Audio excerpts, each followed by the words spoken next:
Time to send you out to Tuscaloosa. #1 Alabama and Georgia State. Dave Neal, Andre Ware. Guys, have a good one. Thank you much, Dari, as we are in Tuscaloosa on a warm day at the Capstone Bryant-Denny Stadium as SEC TV football is presented by Gildan, the #1 team in America. Looking to stay that way after an afternoon of football as Georgia State in their first year in the FBS. They come in from the CAA to the Sun Belt Conference. And welcome to Tuscaloosa.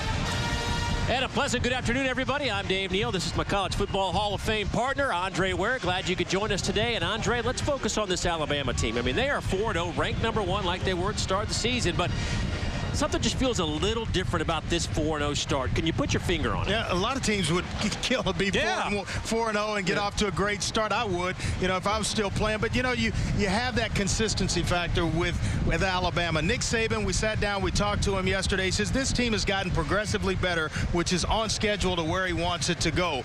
But there have been a few dips in games where the consistency has dropped just a little bit. So those things will take care of himself. He's confident in that. He knows that he has a talented bunch. And obviously expectations around here are through the roof. This is a team expected to win national championships, going for their 3rd straight.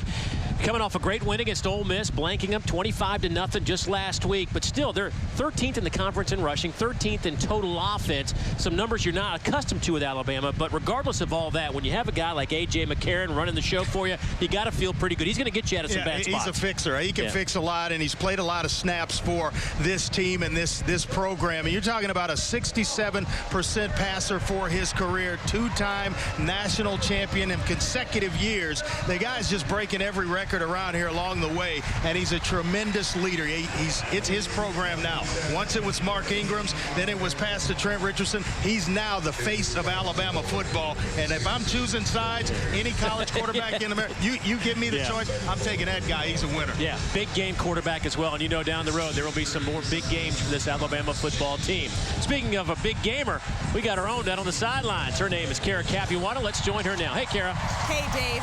If you're a relentless competitor, you have to want to be the best. According to Alabama safety Vinny Sunseri, that's a message repeated often by Nick Saban. The Crimson Tide's upperclassmen leaders are taking it to heart.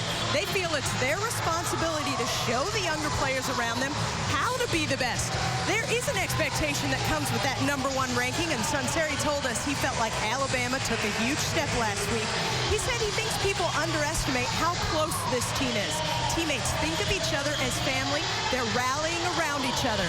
Saban mentioned that team chemistry played a critical role in the BCS title runs of 2009 and the last 2 years. Perhaps it will be key again for this team. Guys? All right, thank you, Kara. Vinny Sunseri, great attitude. He's the guy you want to get in a bunker with. I like him as a player. 2 pick sixes this year. And a guy, he understands it. He gets it. He knows what Alabama football is about. Teaches the younger players that come in here expecting to be superstars right away. They forget about the hard work that goes into it. So, Georgia State wins the toss. They defer, so Alabama will get the football first. Will Lutz will kick it off. It's a short kick down to the 20-yard line, and Alabama will have it at the 28. An 8-yard return for Harrison Jones, one of those tight ends for the Crimson Tide. So here comes this Alabama offense, scoring 35 points per game. They averaged 38 points a game last year, only second to Texas A&M in the conference, as A.J. McCarron rolls out of the field in pretty good numbers, even though he's already matched last year's interception total. Yeah, I just love the way he takes care of the football. You mentioned, it was last year was kind of a, I don't know if it's kind of crazy just to throw 3 interceptions in a season. More realistic numbers this season. First handoff goes to T.J. Yeldon. He's across midfield into Georgia State territory, run out of bounds at the 44. A 28-yard pickup. Brent McClendon, the senior corner, pushes him out of bounds. Yeah, he broke a 1 for 68 last week, but a nice block by Austin Shepard, the right tackle. That's what frees T.J. Yeldon up. Look at the block right there, 79. And he frees T.J. up, and then it's just a foot race and running out of room, but nice blocking up front by Shepard. First down and 10 for Alabama.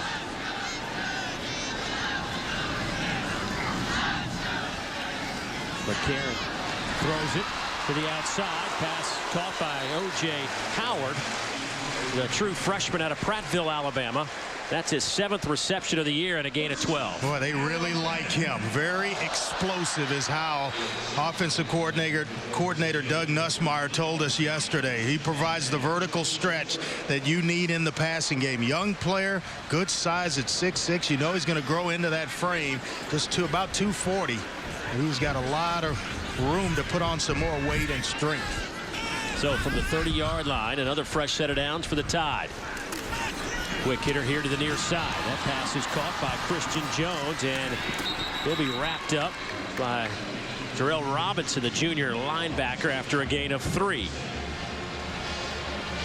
Alabama, a little quicker pace than we're used to. Kind of a muddle huddle the last couple of snaps, and then here just right to it. You see how close they're huddling right to the football. They're right over it pretty much. A.J. McCarron averaging 220 yards a game passing. Looking at a 2nd down and 7. Here's Yeldon off the left side, nowhere to run, and maybe a yard when it's all said and done. Give us an opportunity to look at some impact players on this side of the ball for both clubs.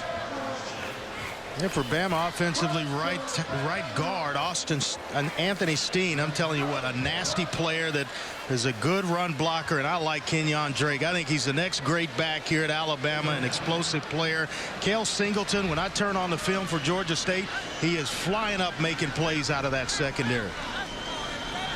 See if he can make a play here on 3rd down and 6 for Alabama. 4 receiver set. Here comes a little bit of pressure. That pass is caught right at the 20. That should be 1st down. Kevin Norwood comes up with his 10th grab of the year, a gain of 7. Yeah, he's kind of become one of the go-to players for this team. Nice out route. Squares it off for A.J. McCarron where the defender can't cut underneath the route. Keeps it nice, gets to the 1st down marker. That's good work.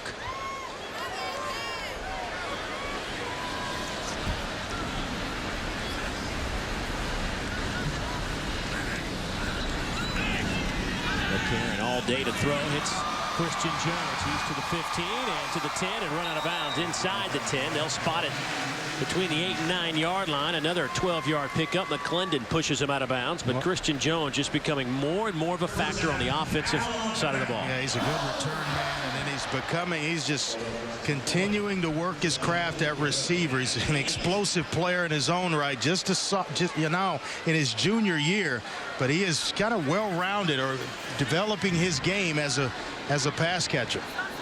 He's had 14 catches coming into this one in the last 2 games. Another reception for Christian Jones and a touchdown. His 2nd touchdown reception of the year. An 8-yard grab, and Alabama didn't take long to put 6 on the board. You know, I like it when you just get the ball in playmakers' hands, and they don't mess around. He's in the slot, just raise up, give it to him. He's one-on-one in the open field, and there aren't too many players in the country that are going to bring him down in open space. Cade Foster in to attempt the point after out of the hold of A.J. McCarron. And that is good. So A.J. McCarron with an impressive opening drive as he leads his troops on a 71-yard drive. Capped it off with an 8-yard touchdown pass to Christian Jones.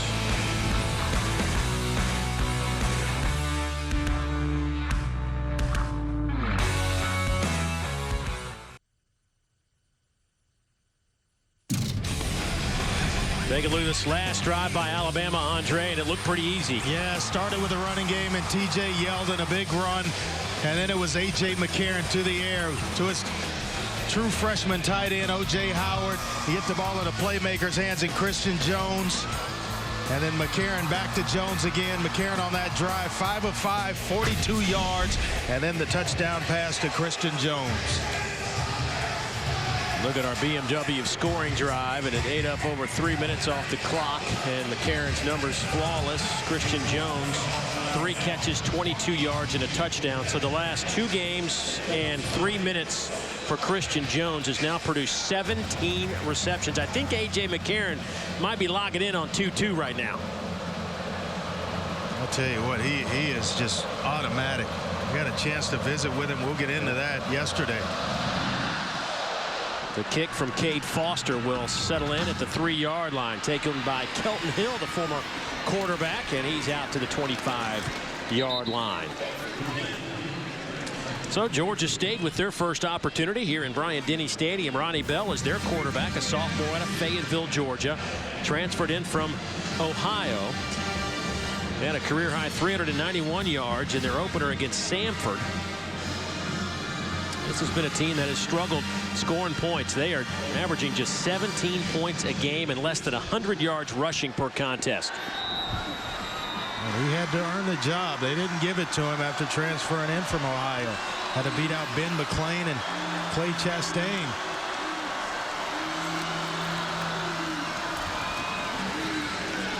That handoff goes to Travis Evans. He'll get a couple of yards. Travis, the senior out of Williston, Florida. Over 1,200 yards on the ground in his career.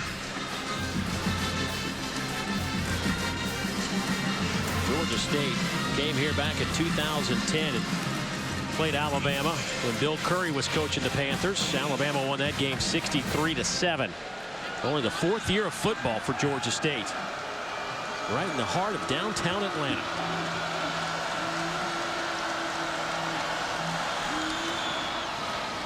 That pass is caught. Gain of 3 on the play. Avery Sweeting able to make that grab for the Panthers. Nice job. That'll leave him 3rd down and about 4. A run to keep the Tide honest on 1st down, and then a good recognition by Sweeting, the receiver, in zone coverage, sits it down. A nice quick pass by Ronnie Bell, and it gives them a chance to convert here on 3rd and 4.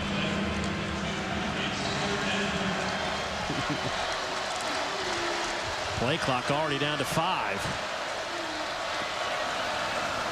High snap.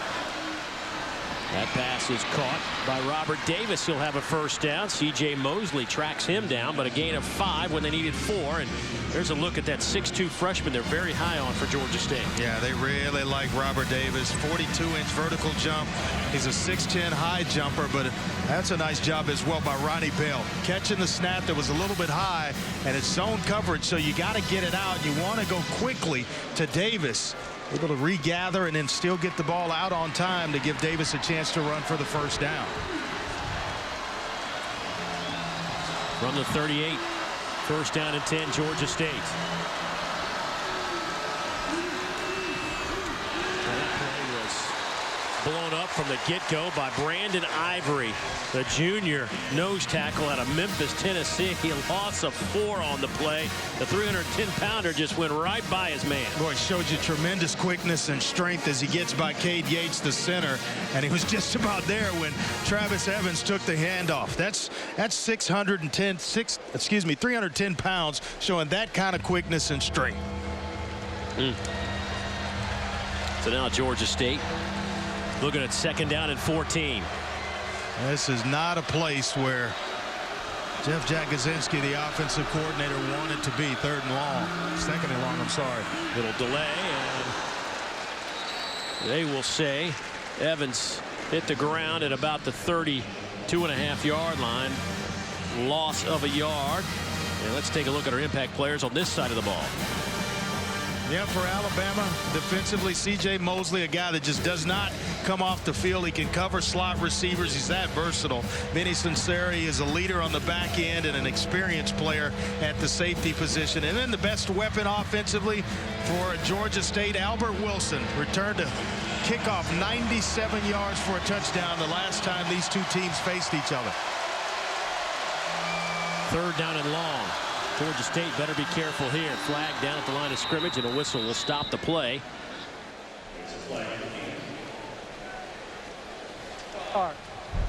False start on the offense. Number 19, 5-yard penalty. Remains 3rd down. Our referee, Matt Leffler, his 2nd year As a referee in the SEC, though, he has been a referee around the country for a long, long time. There's a look at Trent Miles, Indiana State head coach the last 5 years. First year at Georgia State, graduated from Indiana State in '87. Actually went back to his hometown to resurrect that program that was in disarray. Almost dropped the program, and if he didn't come coach it, they were going to drop it. And has had back-to-back-to-back winning seasons. Travis Evans, nowhere to go. Maybe a yard. Denzel Duval, the sophomore outside backer, comes up to make the play, and here comes Georgia State's punt team. And Bama's front seven just playing downhill. Utah called Brandon Ivory's name, Denzel Duval. We've got a freshman. You're going to see an Ashawn Robinson, who is about as talented as they get here at Alabama. By the way, Matt Hubbard, normally the punter for Georgia State, an excellent punter, suspended for the first quarter for violation of team rules. So David Miller gets the job on the punt, and he will have a 32-yarder on his record. When we come back, Alabama with their second possession, up a touchdown.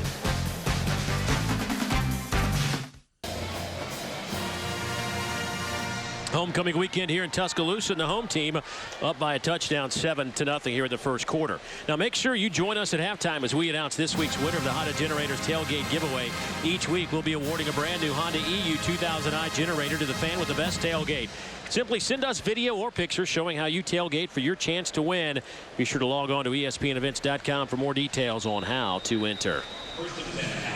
So Alabama, their first drive went 71 yards, capped off with an 8-yard touchdown strike from A.J. McCarron to Christian Jones. Their second possession starts at the 40. T.J. Yeldon with a 28-yard carry to start this game, takes it to the 47-yard line. Give him 7. Cale Singleton, the senior out of Temple, Georgia, makes the stop. Now the way Yeldon plays, when you factor him as 6'2", I mean, he plays like a smaller back. He doesn't give you a big target to hit. He's a thick guy that bounces off a lot of tackles. Hard to bring down. Couple of tight ends. Single setback on second down and relatively short. Yeldon dancing around the line, will be hit and dropped at the 50-yard line. He'll be close to the first down line. Jarrell Robinson along with Singleton come up to make the play for the Panthers. There, Robinson's kind of their vocal leader on the defense, makes all the calls. He's a good pass rusher as well, and that's where the strength of this Georgia State defense is. It's in the linebackers. They're not big, bit small, bit undersized, but they play extremely hard.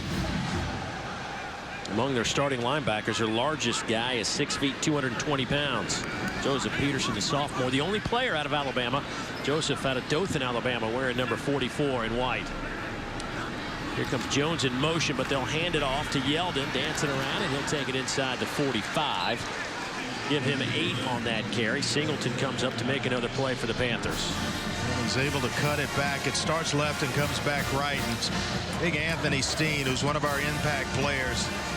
Just a nasty attitude, a guy that can just move defenders off the line of scrimmage. Really like how he plays the game. He's a former defensive tackle out of high school who played offensive line as well, but I think that's where he gets it, that nasty streak. There was also a kicker. Maybe he got it from that. Doubtful. McCarron over the middle, pass is caught.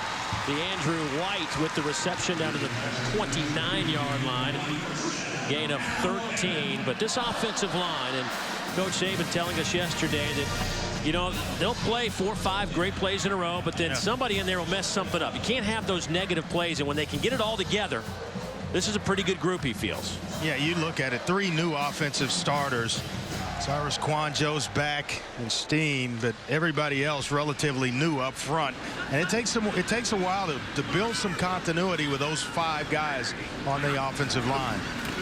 McCarron to the wide side. Here is DeAndrew White. He is inside the 20 down to the 19-yard line. That's a gain of 11, and you can move the chains again, and Arrington Jordan makes the stop along with Joseph Peterson.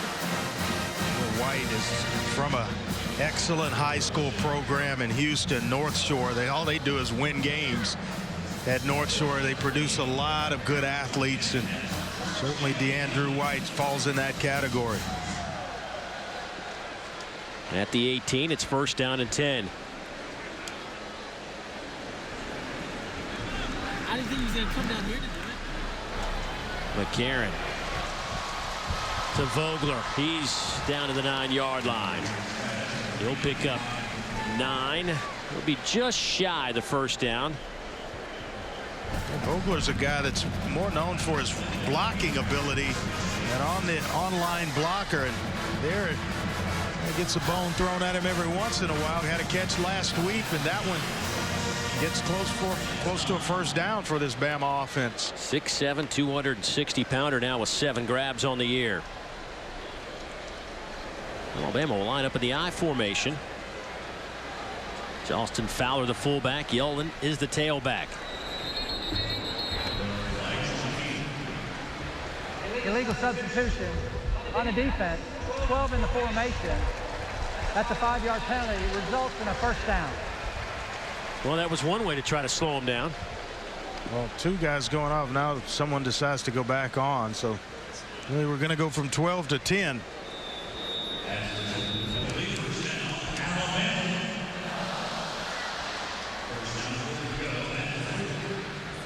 Boy, just the search for perfection, I think, is what Nick Saban's after. He enjoys it. He realizes the challenge with him is just, getting all these young players in, and they think they're supposed to just step into the success rather than put in the hard work. And here's Yeldon driving and scoring. From 4 yards out, took about 3 or 4 white jerseys with him into the end zone, and that's the 4th rushing touchdown of the year for the sophomore out of Daphne, Alabama. Boy, is he a good one. Right behind the Quandro brothers, Cyrus and Ari, and they get tremendous push to get Yeldon into the end zone. And we talk about it. He doesn't run with a guy with his pad level up for a guy that's 6'2". He's very hard to hit. Cade Foster with the point after. He is now 19 out of 19 in that department, 4 out of 5 in the field goal department, and TJ Yeldon puts another 6 on the board for the Crimson Tide. 2 drives, 2 touchdowns. It's 14-0 here in Tuscaloosa.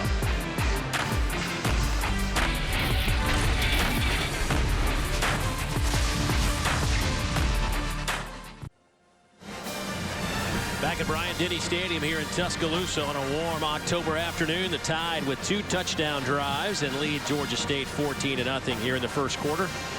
This Alabama offense, they've shown some signs of life, but overall, I think these are, kind of shocking numbers when you think about it in terms of the SEC rank. Last year, they averaged 227 yards a game on the ground. That was 2nd in the conference. They were 4th in total offense at almost 450 yards per game. It's a work in progress, and I think everybody kind of knew that coming into this season with some new players on the offensive line, but it's consistency. That's the theme we got. We talked to Coach Saban yesterday for 45 minutes or so, and that was just a theme that kept coming up over and over again, was we've just got to be more consistent. They had 14 negative plays against Ole Miss last week, which was a season high, despite winning 25-0. Fumble. Kelton Hill had it, lost it. Alabama has it, and they're down to the 10-yard line. The old rugby scrum.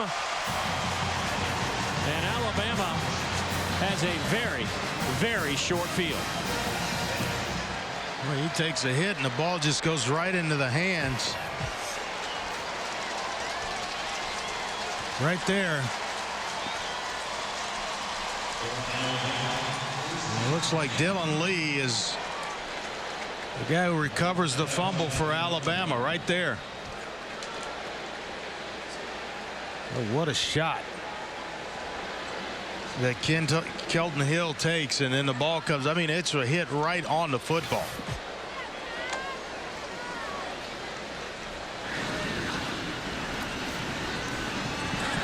To the end zone, one-handed grab.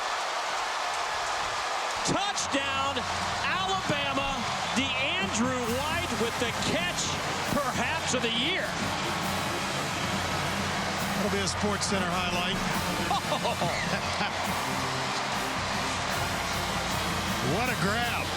What a toss by McCarron, and just one hand right here, back shoulder throw. He actually throws it out in front. And look at this. You talk about climbing the ladder and making a play. Over Brent McClendon, the corner to that side. Point after is up and good. DeAndrew White with his 3rd touchdown reception of the year. What a grab for the junior out of Houston, Texas. And that'll be our good hands. Actually, good hand. We'll make that singular. Play of the day brought to you by Allstate. Oh, yeah. Oh, what a grab. I mean, just one hand, the left hand at that, and reels it in and stays in bounds. Shows you the tremendous vertical, the concentration, knowing where you are on the field to bring it in. That's a heck of a catch, Dave. Let's go downstairs, check in with Kara. Guys, the excitement around DeAndrew White's catch there came from everybody but the player himself. Stoic reaction, barely smirked, a workmanlike attitude from the receiver. Been there, done that one. I make tough catches every day is what he's thinking. You know, this may be the most talented group of receivers Alabama has had in quite some time. I mean, they go 5, 6 deep. Any of the guys can make plays. I mean, he just calm, cool, collected like he does it all the time, every day. You don't see that every day, DeAndrew. Sorry, we don't anyway. Tell you what, he just, you know, the attitude of the head coach right there, speaking right through the players. That's exactly what that's about.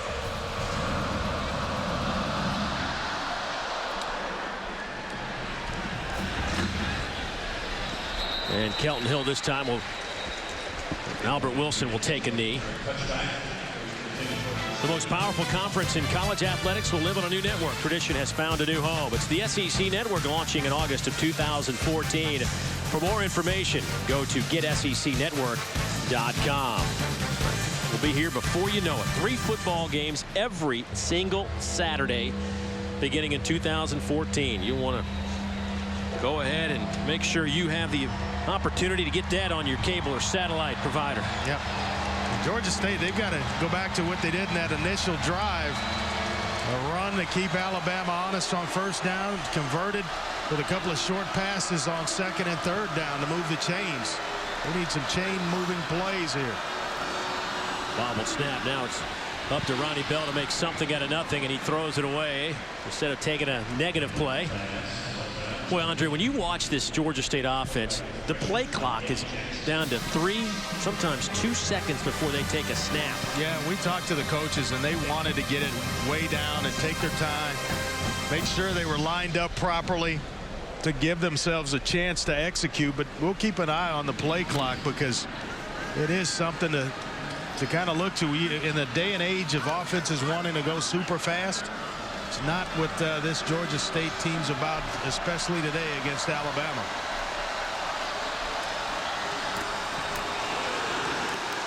C.J. Mosley, the All-American, with an All-American play, a loss of 4. Yeah, Kirby Smart, we talked to him. He says he's the best that he's ever coached, and he's coached some good ones, but this guy can match up in coverage with any back out of the backfield, tight ends. He's just a playmaker, and he never comes off the field. Whatever package they're in, and you get all these specialized packages by defensive coordinators in this day and age. C.J. Mosley's a throwback. He's a guy that can play all over the field, all 3 downs. Blue collar is the word that describes C.J. Mosley.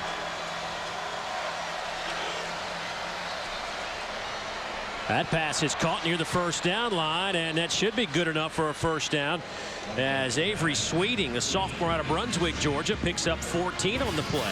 Well timed by Ronnie Bell, and Sweeting is just a post route, a quick post route, and it has to time up just right in zone coverage, and he gets inside of the corner to that side, and they end up picking up a first down. This is a nice start to this drive for Georgia State.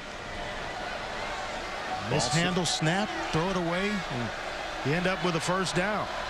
Second first down of the afternoon, and from the 37, Bell goes under center. Hand it off to Evans, and he'll take it to the 39-yard line. Couple of yards on that carry for the senior out of Williston, Florida. Today's First and 10 line is brought to you by your local Toyota dealers. This Alabama defense put on a show last week to shut out Ole Miss, a team that was just churning out the yards and points. But threw up a big goose egg, winning 25-0. Watch that play clock, already down to 10, inside of 10 seconds. Nickel package in for Alabama. To the far side, and Ronnie Bell overthrows Robert Davis. Well, I tell you what, he had what he wanted. There's a weakness in the defense. When you go cover 2 behind the corner and the safety, and there's a hole there that you've got to throw a line drive shot in. That's where arm strength comes in. Corner's going to play right here. There's the hole, the weakness in the defense, as well as in the middle of the field. But you'll see here as you snap it, the corner's going to release him, and there, right there, there's the hole we talk about. And the weakness of the defense, you've got to drive that football to the receiver for it to be a completion. 3rd down and 8 for the Panthers. Bell. Boy, tried to hit Albert Wilson. Coming back against the grain, and it's incomplete. And here comes the punt team again.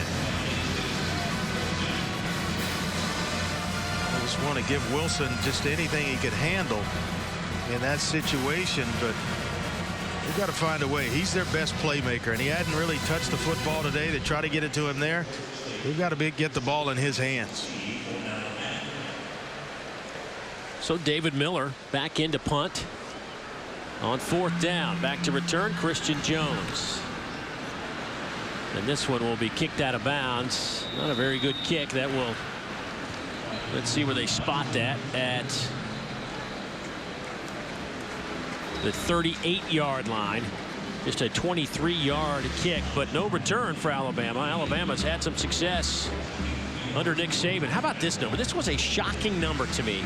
In the 7 years under Coach Saban here at Alabama, the Tide have scored 33 non-offensive touchdowns, 14 via the pick six, 8 punt return touchdowns, 5 kickoff return TDs, 3 fumble returns, and 3 block punts for touchdowns. That is an amazing statistic. He's just a heck of a coach. He talked to us yesterday about, in watching offensive film, and his thumbprint's all over this program. I mean, he coaches it from top to bottom, search for perfection each and every week. I love it. Here's McCarron, has plenty of time. There's DeAndrew White. More conventional catch this time around to the 48, close to the 1st down. Let's give him, see where they spot it. Give him 10.5. I mean, going back to that, Dave, everybody thinks that he's so defensive-minded that that's where he spends all of his time with the corners, and he does coach those guys. He coaches them up, but, I mean, he is in watching film of the offense, making sure that everything is in its proper place, and they are ready to go each and every Saturday. Kenyon Drake, now the running back for Alabama. They'll fake it to him, and McCarron will throw. Again, going down the middle. One-on-one coverage at the goal line, and there's the flag. A lot of contact. Christian Jones covered by Rashad Stewart, the safety. And Stewart would not disengage, and there was just bumping all the way down the field from about the 20-yard line to the just inside the 5. On the defense, number 29. That's a 15-yard penalty from the previous spot. Automatic, 1st down. And you think that should be down there about the 3, Yeah, huh? I really do. I think that's a rule change that I'd like to see, is when pass interference, when a guy's beaten deep, he just grabs a hold and he's just riding him. So that the most you're going to give up is 15 yards. But we'll see if that one at some point will make its way to the rule changes committee. So after the 15-yard mark off, 1st down and 10 from the 36-yard line. Here's Drake. Boy, what quick feet he possesses to the 30 and knocked out of bounds. I turn the film on. I watch this guy. It is fun to watch him. He's such an explosive player. Well, good quarter for Nick Saban's troops. 3 drives, 3 touchdowns, and it's 21-0 after 15 minutes.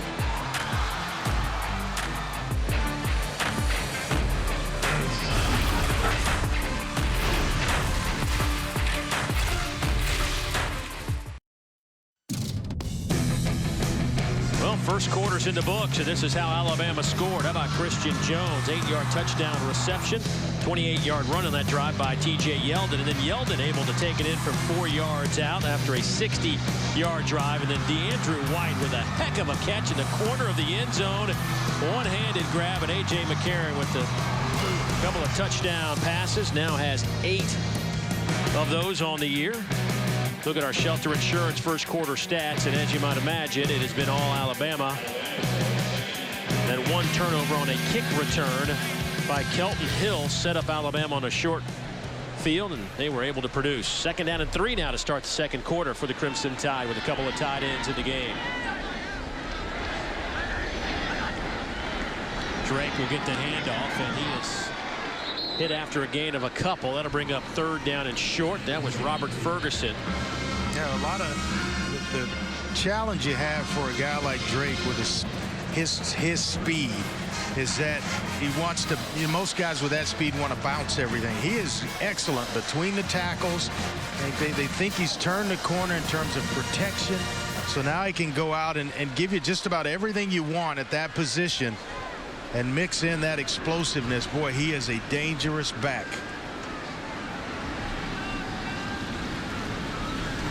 Here's Drake. Needed a couple of yards, and he got 3. And that'll be good enough to move the chains. And that's what Nick Saban wants to see, some power football from this Alabama offense. Yeah, they believe in keeping running backs fresh, and that's why you'll see Yeldon and Drake. And you go back, and it was Ingram and Richardson and Eddie Lacy, and now it's the combination of T.J. Yeldon and Kenyon Drake. And well, they really like Drake and his ability to make plays. McCarron scrambling around, hits Drake with it. Oh, what a nice move. A little dead leg to the end zone. Did he get there? No signal yet. There it is. Touchdown. Right on cue. 23 yards. And Drake does it with some fancy footwork. And Melvin King is the guy that misses the tackle. McCarron sets it up by looking left and then coming back, and look at that move. And then it's just a foot race. Not many guys are going to catch him. That's just pure athletic ability right there. Going airborne, stretching for the pylon, and able to get it in.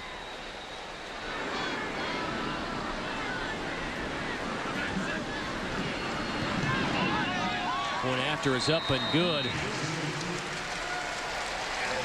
Offense has had it 4 times. They have scored 4 times. Kenyon Drake, the sophomore out of Powder Springs, Georgia.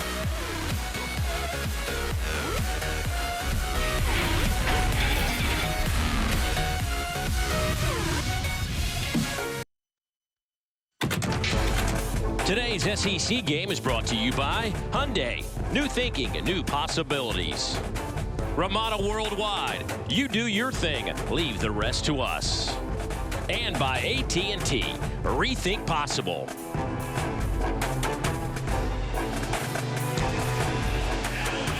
Nick Saban took over this program in 2007. That team went 7-6, although some wins were later vacated. But after that, it has been 12-2, 14-0, 10-3, 12-1, 13-1. This year, they're 4-0, 3 national championships.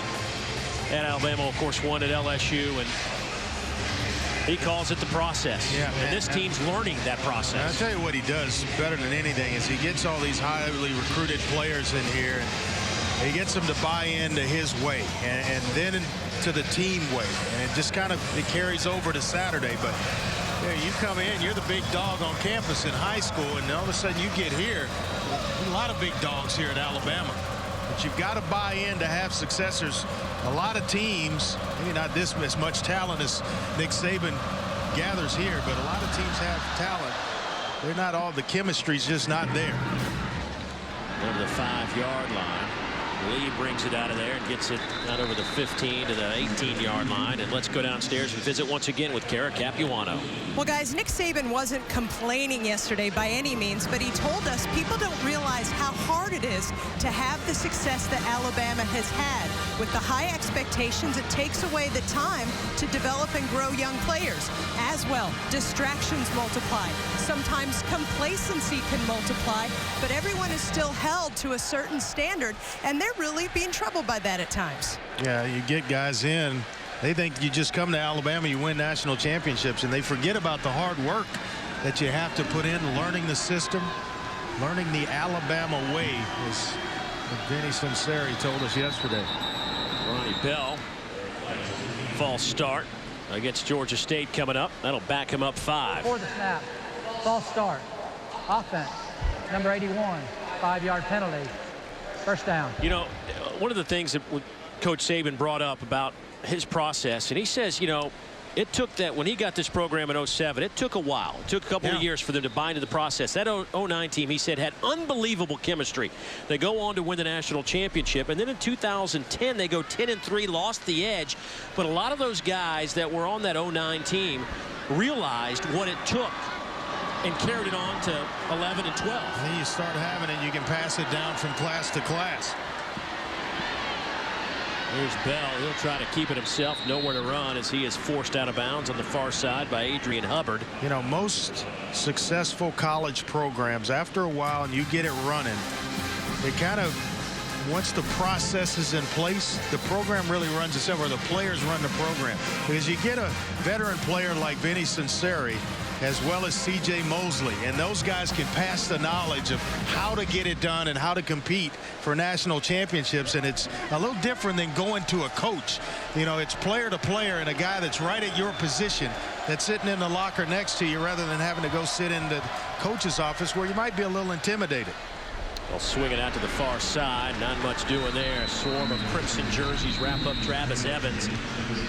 Eddie Jackson leading the way. Eddie Jackson, one of those guys that has earned a starting role as a true freshman out of Lauderdale Lakes, Florida, a guy they're really high on. He and Maurice Smith, another true freshman, getting some action in that secondary. Yeah, they like him. Long player. Who is interesting. You know, he said it for a freshman, he's got a short memory. A guy that, you know, he makes a mistake, he can put it behind him and then go get to the next play. Follow that up about big corners in a minute. You and Coach Saban had a nice conversation about philosophies on how to try to defend some of these receivers in today's game. 3rd down and long coming up for the Panthers. Pressure comes, pass is caught on the far side out near the 30-yard line. That'll be good enough for a first down, a gain of 13. You know, you'll see here a nice drop by Ronnie Bell, and the ball is out just before pressure gets there, and they finally get it to their playmaker Albert Wilson, who comes up with that first down. You and Coach Saban were talking about size on the corners, and that's kind of the direction the game is going. The 5'9" guy may not be the player you need there. You want a guy that's, you know, 6 foot, maybe 6'1", with a wingspan, so he doesn't have to be an excellent cover guy, but he can make up for it by reaching in, batting balls down at the, you know, at the last minute. Handoff off the left side, and that's by virtue of receivers now at 6'2". So many teams have the 6'2", 6'3", 6'4" guy. And you have to defend that, and they were really hoping that Eddie Jackson, they needed him against Texas A&M. Big receivers, fast receivers, Mike Evans on the outside, who had a career day. Just didn't feel like he was ready, but they would have been matched up a little bit better because of the height and the reach factor in order to defend a guy like Mike Evans. The Seattle Seahawks, big cornerbacks. Former Coach Saban, a former DB in his own right in the playing days. Coaching up Eddie Jackson on the sidelines. Evans off the left side. He's near the 35, a couple of yards on the play. You know, sometimes you're a young player, you make mistakes, and it allowed Wilson to pick up the first down. And you know, he likes, don't get it wrong, don't get it twisted. He likes Eddie Jackson, but he's going to coach him, and he coaches him hard. He wants him to get the message of where he's supposed to be, how to cover, where to be in certain coverages. And that's what you're going to get when you come to Alabama. You're going to be coached hard, but it's for your own good. They were going to redshirt Eddie Jackson. They talked about maybe lifting it in week 2, and then finally decided, you know what, this guy's good. Let's play him. That scramble out to the 36. Actually, they'll spot it back at the 35, a gain of a yard, and that'll be a 4th down. Landon Collins comes up to make the play.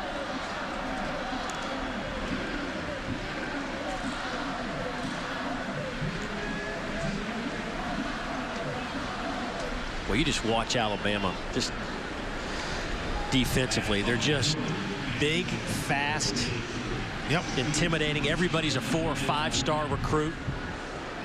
I mean, it's just crazy the kind of athletes the Crimson Tide have. Matt Hubbard, by the way, back in to punt after that 1-quarter suspension, and he will sail it into the end zone. Saw his booming leg, a 50-yard punt, but of course that will only net out to 30 when it's all said and done. 28-zip Alabama here in the 2nd quarter.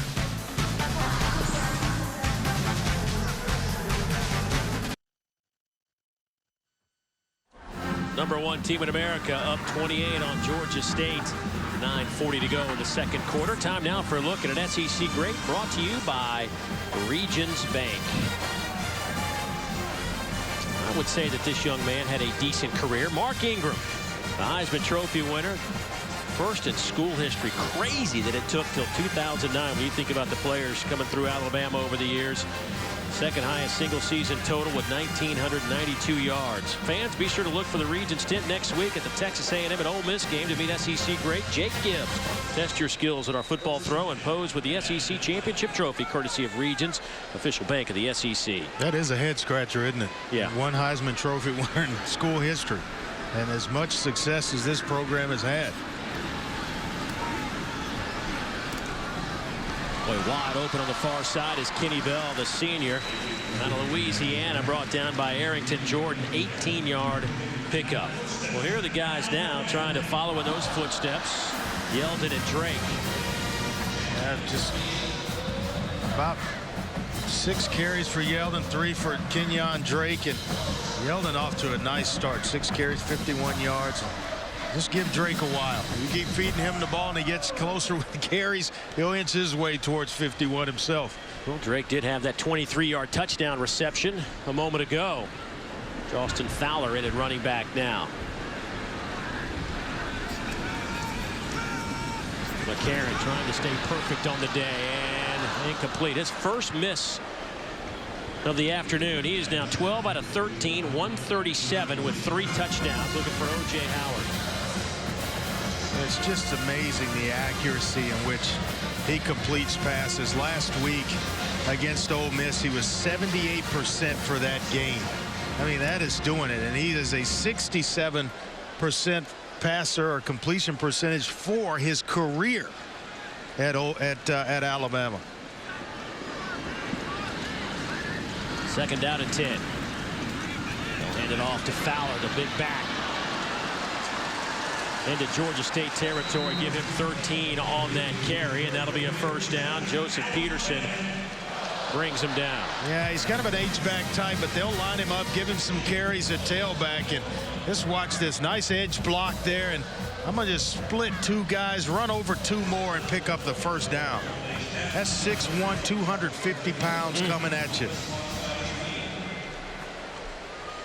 Came in with 14 carries, 57 yards on the season. Stay in and line up as the tailback. They'll fake it to Joston and go through the air. Good little pitch and catch. Kevin Norwood on the reception. That'll be just shy of the 1st down. Give him 9. Brent McClendon, the senior corner out of Atlanta, able to bring. Well, the last couple of completions by McCarron, you can't question his arm strength. That pass right there all the way across the field on an out route is right on time and where the receiver can catch it.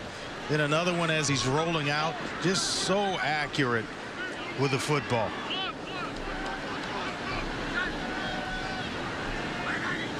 Two tight end look. Quick throw to the far side on one-on-one coverage. Asking Kenny Bell to make a move, and he does.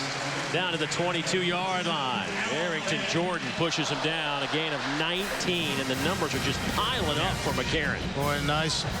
Just kind of shook Brent McClendon at the top. Right here is playmaker in space one-on-one, and McClendon doesn't get a hand on him. It's another defender that comes from inside out. And I asked Doug Nussmeier, you know, describe Kenny Bell. And he says he's a guy that can just really take the top off of defense. Excellent speed receiver. Averaging almost 20 yards per catch in his career.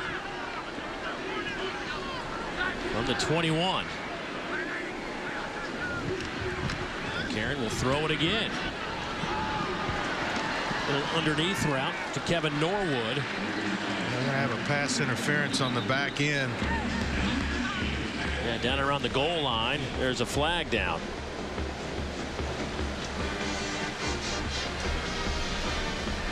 Well, you talk about this Alabama receiving core, Andre, and there is no doubt this could be one of the best they've ever had here in terms of depth and talent. Hey, we hadn't even talked about Amari Cooper. Exactly, that's my point. Who might be the best of the bunch. Coming off a 68 reception season last year and 11 touchdowns. During the pass, before the pass was thrown, holding on the defense, number 39.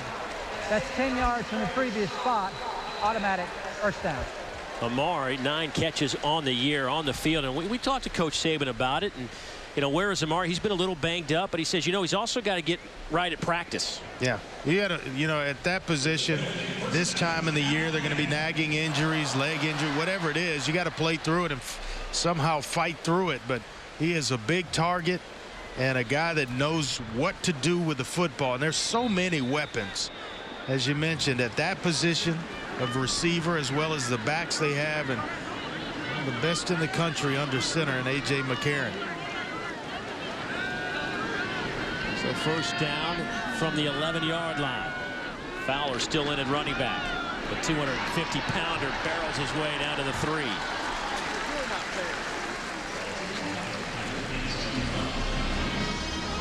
It almost seems unfair for a guy to have that much athletic ability with that size and speed, and then he knows what to do with it going north and south.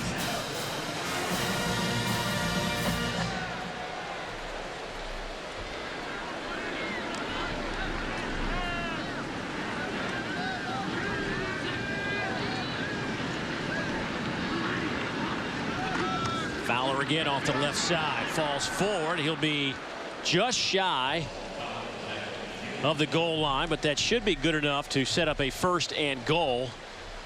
Let's see where they end up spotting this football. It will be 1st down and goal from the 1. Jarrell Robinson got through early and got him down low around the ankles, kind of tripped him up, and a couple of other Georgia State defenders stop him from getting into the end zone.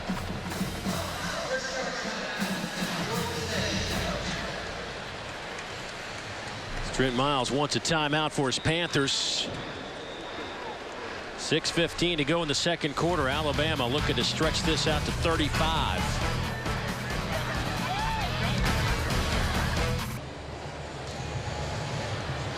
Georgia State took a timeout as Alabama's looking at 1st and goal from the 1-yard line. Kenyon Drake checks in at running back. 3 tight end set for the Crimson Tide.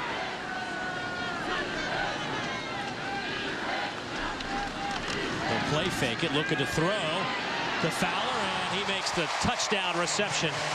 Joston Fowler did most of the work, and Coach Saban and Doug Nussmeier, the offensive coordinator, rewarded him.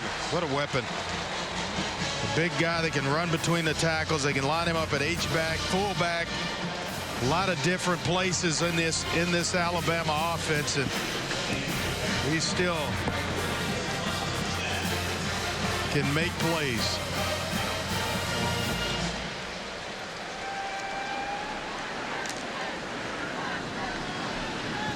Point after is up and good. Busy day so far for Cade Foster. 6:11 to go in the second quarter. 35-0. A.J. McCarron is having an unbelievable afternoon. Andre's 15 out of 16 for 166. Only one incompletion. That one was close, but a touchdown pass to Christian Jones. He comes back to DeAndre White, scrambling around, making plays on the move, hitting Kenyon Drake. He gets into the end zone for the 3rd touchdown pass. And then here, number 4, to Jalston Fowler. Nice touch pass. And what I like about that is he's thrown with, all the ways that you ask a quarterback to do it. With touch, he's had to drill some shots, on the move. The guy he can play. He plays the position. He understands it. And he takes care of the football. That's what I like. The stat on the right. No interceptions. The 4 touchdown passes without an interception. Well, obviously, A.J. McCarron came in with 3 interceptions this year, matching his total last year. He had 30 touchdowns, 3 interceptions, but it looks like A.J. might be getting that feel back. Not that he ever lost it, but his numbers are just sick off the charts over his career, and he continues to play well. And, when you talk to the coaches, you asked him yesterday, where is he better? And he says he just understands the game a little bit better. Yeah, and, I asked him, I got a chance, I was working out, and he came in, we visited, just kind of quarterback to quarterback talking, and not something that he ordinarily does, but we started talking about it. I said, hey, did you expect this much success at Alabama? And he says, not in my wildest dreams. When I got here, I was competing for this job. And lo and behold, a couple of years later, he's a 2-time national championship winning quarterback. And you just see the cool and the calmness. When I got to spend that time with him here at Alabama's new weight room, it was just, invaluable. Well, you and I were here a couple of years ago doing the spring game, and he was battling for that job. And you and I walked away from that spring game saying from our vantage point, it was his job. I mean, he just looked like he was the guy in control, and boy, he took the reins, and it hasn't looked back. Yeah, he looked like he understood the system, and now you're 3 years from that, and a guy that really controls. He's the face of this program. I mean, he had to bide his time, and some really good football players were here before him, but this is A.J. McCarron's team. 29-2 as a starter. Oh, Ronnie Bell looked like he's going up top. Just off the fingertips of Robert Davis, that true freshman wide receiver. But McCarron on the last drive showing you all kinds of different throws, and he's also showing you how to coach him up. Yeah, that's a true freshman right there, the tight end, O.J. Howard. So he's telling him on the back shoulder throw. That's the one incompletion that he's had all day. Hey, I'm trying to explain to you exactly where I'm going to stop you with the football on your back shoulder. Just kind of giving him some advice on how to execute that play. You take away that first game against Virginia Tech, which is hard to do. He actually played the game, but he was 10 of 23 in that game against Virginia Tech. Since then, he's completing passes at almost 80% this season. Well, C.J. Mosley steps up in the hole. That'll be a loss of 3 for Travis Evans and the Panthers. Yeah, he's a good one. You turn the film on, and Mosley, you see 32 just flying around for this defense. 5 tackles already in this game. Beats the block up front and then makes his way to the ball carrier. But boy, he does it. He plays with speed. He knows this defense, can get him in and out of certain situations. Smart player, and he's just gifted athletically. His dad is shipyard supervisor down in Mobile. His mom a school teacher. Comes from a foundation where you don't brag a lot, you just go do it. Yep. Speaking of going to do it, getting some help in the secondary. Landon Collins, the sophomore, coming up from that safety spot. I haven't talked a lot about Clinton Dix today and what his absence will mean. Coming off a career-high 14 total tackles last week against Ole Miss. Suspended this week. Guys like Landon Collins and Eddie Jackson, Geno Smith, going to have to play well until gets back in the lineup, if that's the case. Suspended indefinitely for taking what's been reported as some impermissible benefits from an assistant coach who has been put on administrative leave. Yeah, and he's by nature a strong safety, having to move over and play free safety, and he played that little screen pass just right. You got to split the blocks and then make the tackle when you get there, and that's exactly what Collins did. 4:26 to go in the second quarter. Alabama doing what number 1 teams do, and that is put up points on the board. 35-0.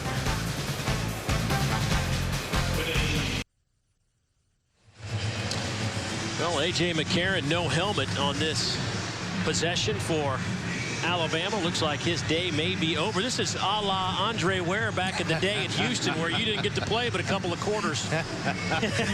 Only came out once at halftime. One time. 15 of 16 for A.J. today. 4 touchdowns, no picks. He's now 10 touchdowns on the year, 3 interceptions. But, boy, he looked very, very sharp. All his passes right on the money. And now Blake Sims will take over under center. The junior out of Gainesville, Georgia. Outstanding athlete. Here's Drake. He gets to midfield and stood up there. I just like how hard he runs. Blake Sims, the backup, now a junior. 50% on the season. Didn't get any snaps last week, but the guy, when you watch him during warm-ups, and I knew he would get some time today, I wanted to take a good look at him. He throws the ball with confidence, and I think that's what you're going to see here while he's in the football game. He just throws it with confidence, knows where to go with the football. Sims out of that shotgun. Quick hitter to the near side. That goes to Kevin Norwood. And Norwood run out of bounds inside the 25. Gain of 26. Watch here, a little quick slant route out to Norwood. And boy, these guys, this receiving corps, Dave, they know what to do with the football when they get it in their hands. Turn, stops, pursuit coming from inside, reverses field, gets back outside to give himself a chance to pick up additional yards. So at the 23, Sims will hand it off to Drake. Drake dancing around, still on his feet. Nice move. Just shy of the goal line, inside the 1-yard line. Give him 22 on the carry. Exactly why he's one of our impact players. He's going to get some time today, and you watch the athletic ability of Kenyon Drake. That's full speed and a spin. That's video game type stuff.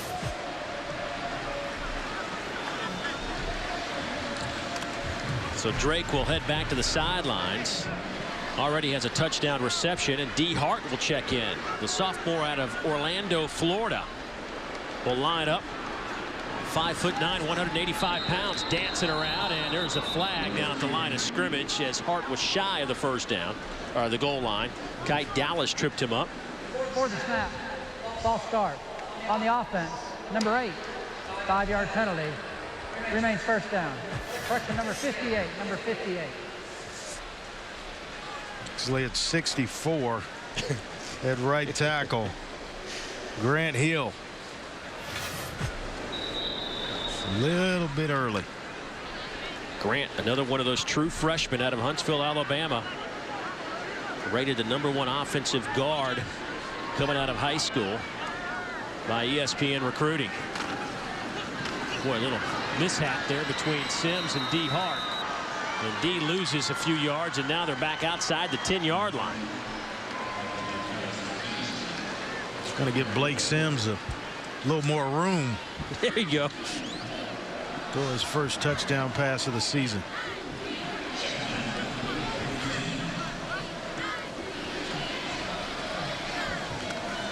Actually, he's got one. It'll be his second touchdown pass of the season.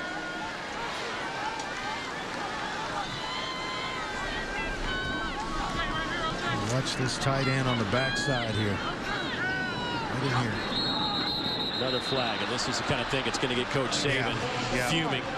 On the offense, number 50, 5-yard penalty, remains second down. Yeah, you know, these guys, Alphonse Taylor is a guy that jumps the right guard. If they don't get it together, you'll see the first team go back in. Trying to give you an opportunity to get some snaps and quality snaps in a game. And this is what he's talking about to us about we can't have these negative plays. And once again, they had 14 last week, and they got to cut that out. He said he'd like to have none, but on average, you might have 2 or 3 per game. Here's D. Hart. Nice little stutter step, and can't shake the tackle at the 15 of Kite Dallas, a true freshman at Lithonia, Georgia. No gain on the play. Well, Kite Dallas was a 3-star prospect out of high school and had 95 tackles his senior year, so he knows how to make his way to the football and then stay wrapped up right there, just fighting and holding on to D. Hart. 4 tackles in the game so far for the true freshman, Kite Dallas. We were talking to the coaches a little bit about D. Hart yesterday and what his role is. Hadn't seen a whole lot of D. A couple of knee surgeries. trying to fight his way back, but mainly just a third down guy. Yeah. And here it is, third down, and Sims, plenty of time to throw, but now flushed out of the pocket. A guy who played some running back in 2011. Showing you some of that footwork. Picks up 6 on the play, but that'll bring up a 4th down, and here comes the field goal unit led by Cade Foster. We just couldn't get to the first down marker. You see the quickness and why he has that running back background. He turned that corner. He lowered the shoulder and hit the speed button. Almost picked up almost got to the first down marker.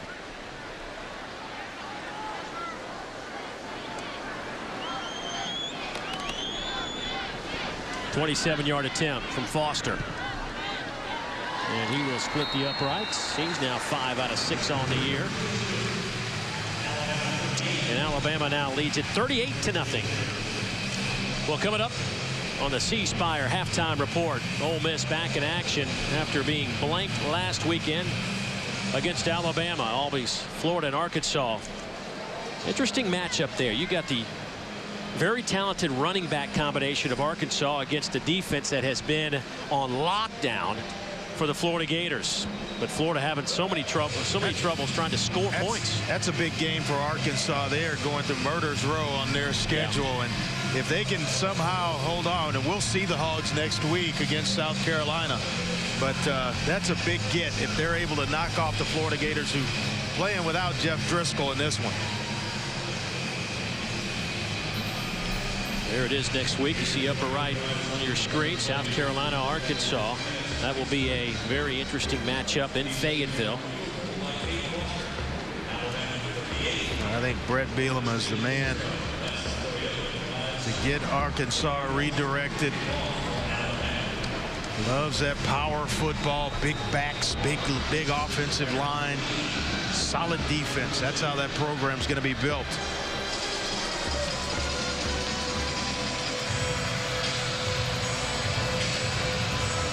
Oh, just 36 seconds to go before halftime, and Cade Foster will kick it off, and that'll sail a couple of yards deep, and now Albert Wilson's got to bring it out. He's an explosive player, but you give Alabama an opportunity to get their coverage team down. Going to be a hard time. Not a bad return considering the hesitation, and he had last time these two teams met had a 97-yard touchdown on a kick return. I didn't know if he wanted to bring it out. All of a sudden you take the step out of the end zone, you have to bring it out.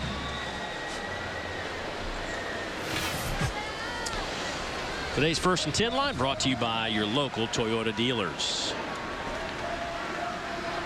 Looks like Georgia State will just take this one to the locker room. They line up in an odd formation, usually a 4-receiver set. So on Jeppesen, the fullback on that carry, and Panthers look like they might just head to the locker room here. 15 seconds to go. Great first half for A.J. McCarron. Crazy numbers. McCarron goes 15 of 16, 166, and 4 touchdowns. Outstanding catch by DeAndrew White in the corner of the end zone. Highlights those receptions. But McCarron and company, the #1 team in America, looking all of that with a 38-point first half. And for the Crimson Tide, they put up 308 yards of offense. They hold Georgia State to 41. Let's go down to Kara. Coach, offensive execution under A.J. McCarron, very solid. That second unit got in there, and I saw you coaching a lot. What was your message to that group? Well, we had 2 penalties, and we had the ball on the 5-yard line, and the quarterback doesn't have the cadence right, and guys got to play with poise. So, but this is a good time for him to get some experience and to learn. Overall, the expectation of seeing better translation of what you're practicing to the game, how have they improved today? Well, I think we did a lot better job of executing. I mean, obviously, our players, outmatched them a little bit, but it's really about us, and I've been pleased with the way we've executed. We messed up a couple third downs on defense, but all in all, it was a pretty good half. Thanks, Coach. Dave? Thanks, Kara. Coach pleased with 38 points in the first half for a team that came in averaging 35 points a contest. He got 38. It's the number they averaged a year ago on their way to a national championship. Time for the C Spire halftime report. Dari, Kevin, guys. All right, thank you much. No problem for Alabama as expected, 38-0. McCarron, 15 of 16. If he doesn't play again, as we welcome you into the C Spire halftime report, if his day is done, that completion percentage of 94% would be a school record. Georgia State, 41 yards of offense, 40 yards in penalties. Alabama, over 300 yards of offense.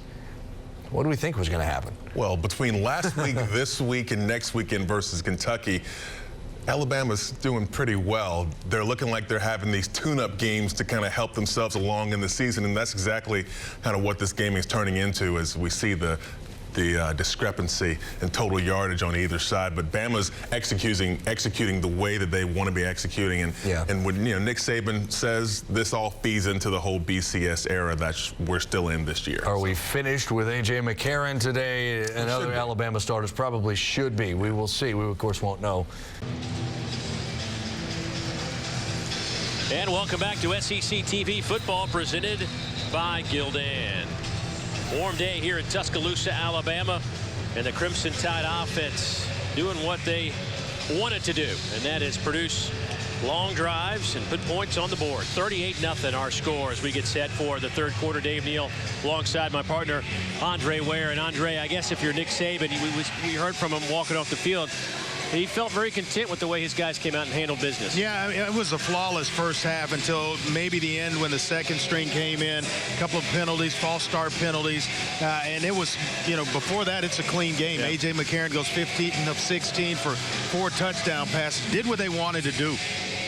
Well, let's take a look at our Gildan first half highlights, and A.J. McCarron is pretty much the package for us. Yeah, spread it around. Christian Jones got it started for Alabama. Nice touch pass as well to DeAndrew White on the outside. Nice one-handed grab. And then he's coaching up O.J. Howard, the true freshman tight end, where I want you to throw the ball. Made plays with his legs, moving around, finding Kenyon Drake, who gets himself into the end zone. That's the third touchdown. And then Jalston Fowler showing a touch over the top to the big fella. Boy, you talk about a heck of a day today by A.J. McCarron. There it is, 15 of 16, 166, and 4 touchdowns, and that's all in the first half, which really completes his day of work. Well, for the 7th time in his career, A.J. has thrown 4 touchdown passes in a game, matching his career high. We saw him there coaching up O.J. Howard. Gets to do that the entire second half. Yeah, O.J. may be a little tired of him, but that's the way it's going to go in the second half. Georgia State gets the football first, and Kelton Hill, who fumbled a kickoff earlier, takes it 16 yards on that return. D. Hart with the special teams tackle for the Crimson Tide. Georgia State, they've just got to get some consistency. They've had some drives where they've gotten a couple of first downs, but Ronnie Bell, their quarterback, he can make some plays with his legs. Maybe going to need to do that here in the second half. He's just trying to generate something positive out of this football game against the #1 team in the country.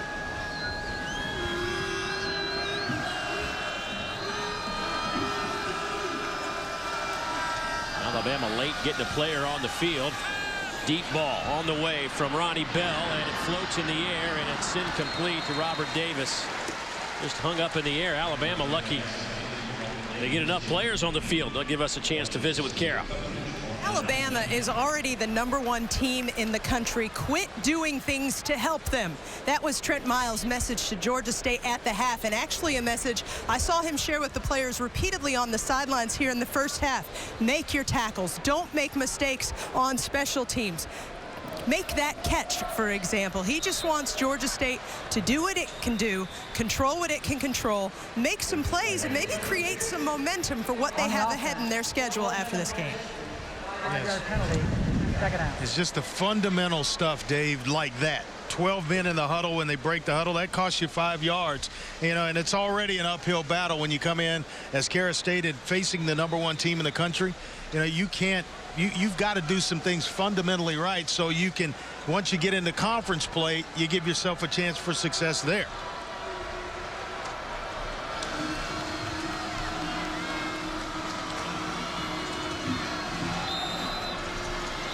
boy, some issues for Georgia State getting the right personnel on the field. Now you want to see Trent Miles upset. There it is, having to take a timeout just to get the right personnel. Well, we'll take it with Coach Miles and the Panthers. Back in a moment.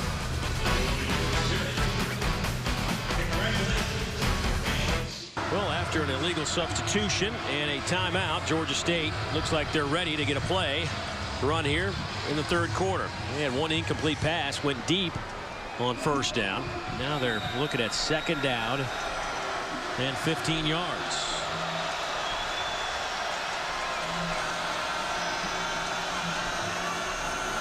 Ronnie Bell flushed out of that pocket, and he will pick up the yardage lost on the penalty. Pressure came from Xavier Dixon, senior out of Griffin, Georgia. Excuse me, the junior out of Griffin, Georgia.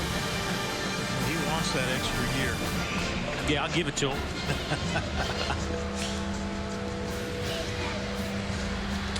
Waiting to see a guy that came in with so much on his shoulders, the true freshman Reuben Foster, the linebacker, wears number 9 for Alabama. Can't wait to see him. I mean, the coaches talk about him, other players talk about just a hitting machine.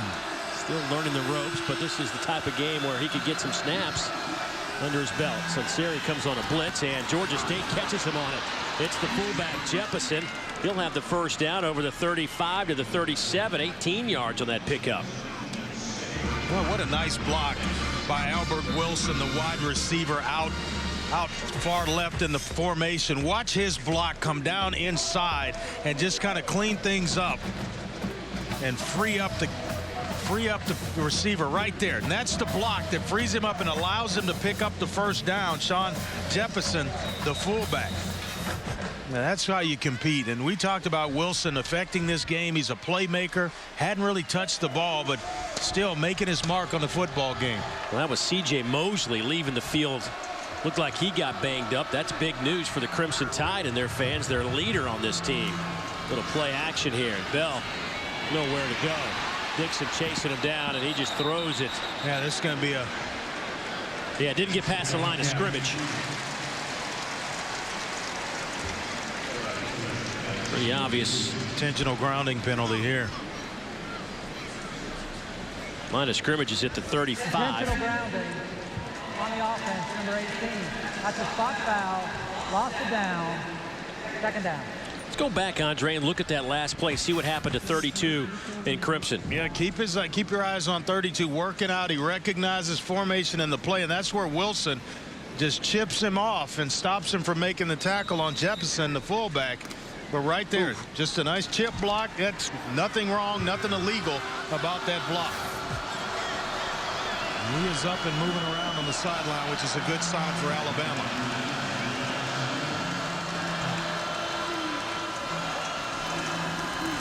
Bell, little shoulder fake going up top to his big play guy. And Albert Wilson makes the catch. Wilson, the senior receiver, holds just about every record for Georgia State in the short history. Picks up 34 yards. You know, we don't pick these impact players by accident. This guy's a playmaker. And a lot of NFL scouts are looking at him at Jacksonville State, at Georgia State. They like his side. They think he can play slot receiver on the next level. He is a good football player. 5'9", 200-pound senior. Port St. Lucie, Florida.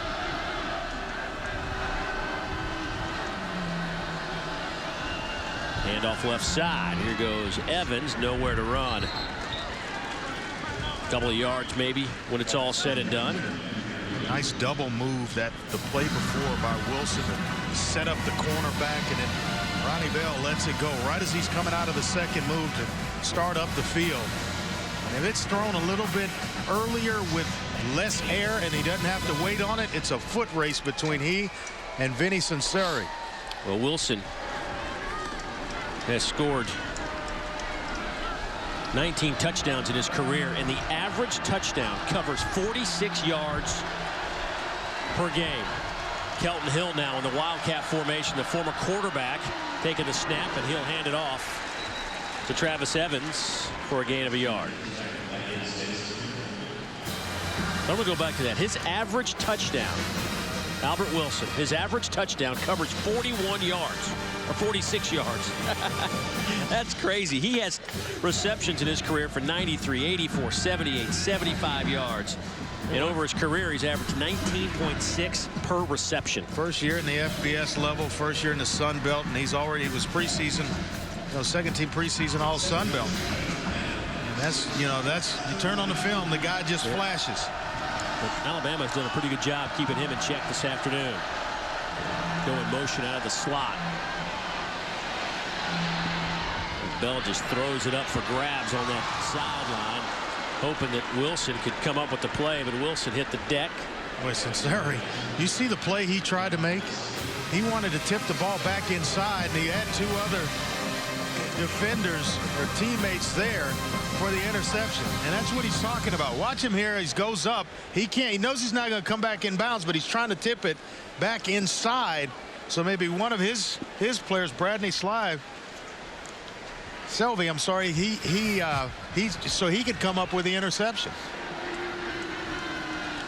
So a 53-yard attempt for Will Lutz. His long this year is 39. Did he get it through? Yes, he did. New career long for Will Lutz, a sophomore out of Noonan, Georgia. Had no attempts in field goals in the first 3 contests. All of his attempts came last week against Jacksonville State, but knocks home a 53-yarder.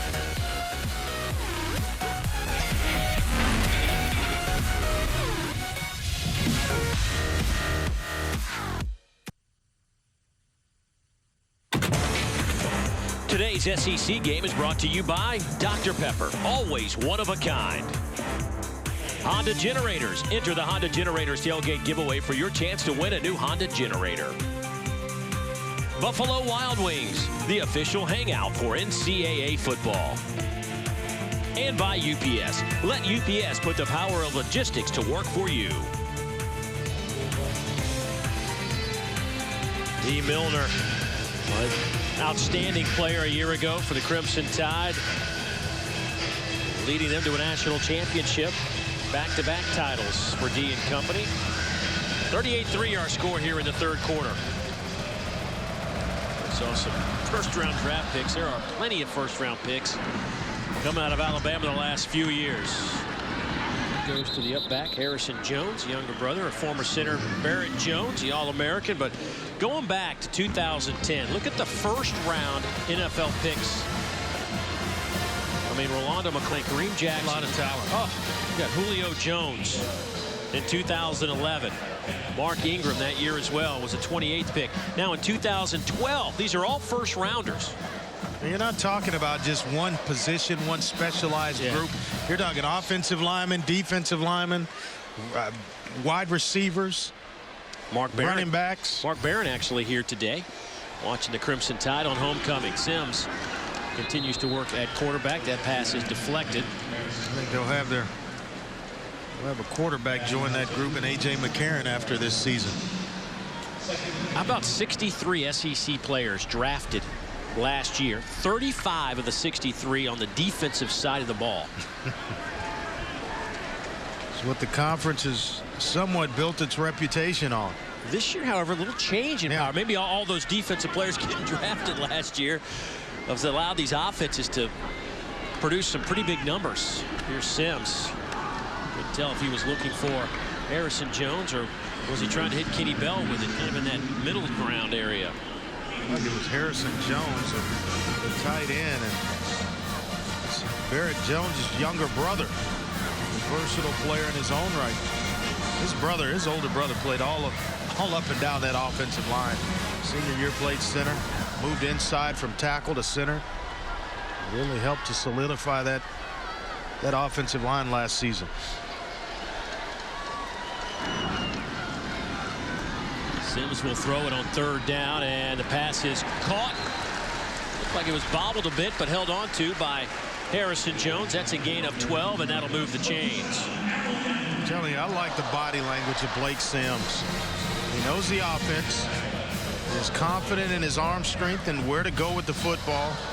And he just delivers it. Once he commits to it, he doesn't have a string on it where he's pulling it back. He delivers the football on time.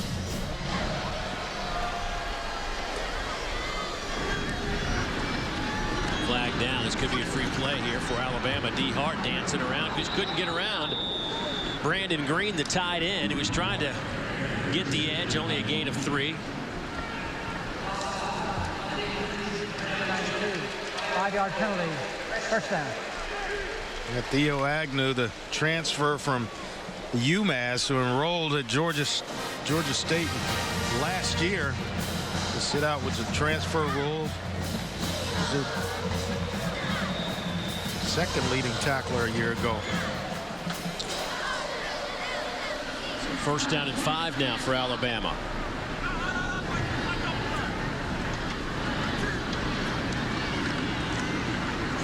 D. Hart. D off the right side of that line will gain 6.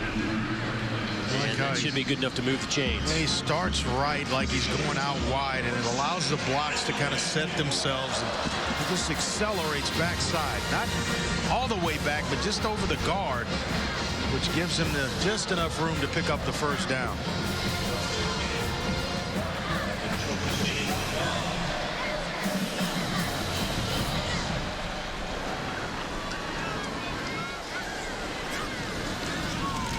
Sims to the 38-yard line, a gain of 7 on the play.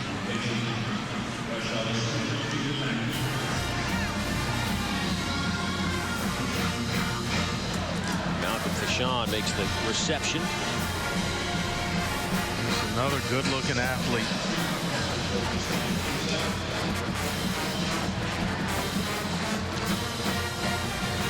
Alabama, of course, locking up more recruits, leading the charge right now.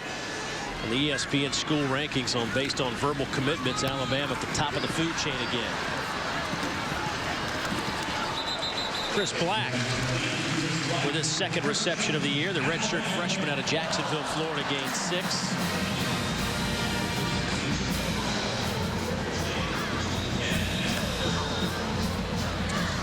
Today's 1st and 10 line brought to you by your local Toyota dealers. So 1st and 10 from the 30 now for Alabama. D. Hart stays in the game to the left side of Blake Sims, the junior out of Gainesville.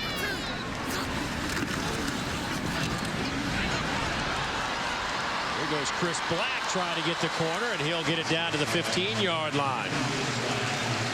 Well executed. You want to get it to Black out in space, and you get playmakers freed up. But watch the block of Cooper on the outside come down inside to free up the little bubble screen. And the timing by Blake Sims right there. Watch Cooper throw the block. Now you got one-on-one right there. That's exactly what you're trying to accomplish. Get a playmaker in space with the football. D. Hart, nothing happening for D.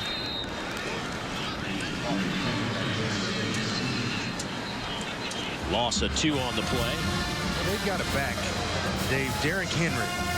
And, you're going through your notes and you're prepping for the game, and just kind of stumbled across 12,124 yards. And then last year, as a senior in high school, 42-61. Had a game last season where he rushed for 510 yards. 6'3", 238 pounds. And I'm sure at some point before this one's over, we're going to get a chance to see Derrick Henry. But what a talented player. Gain of 6 as that one goes to Fashon again. Imagine that, 12,000. It was a high school rushing record that stood for 51 years.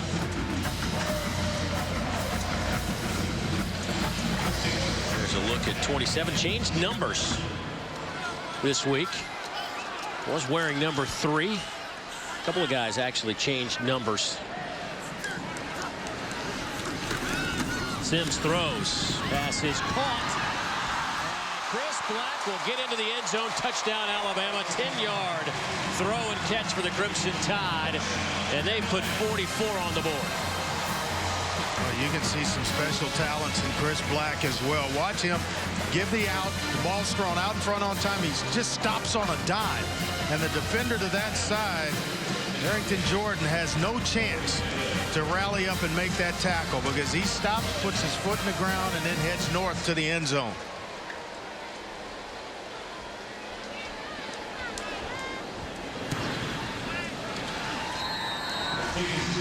So the point after, up and good from Adam Griffith as he gives Kate Foster a little break. Sims giving McCarron a little break, and he throws a touchdown pass, 44-3.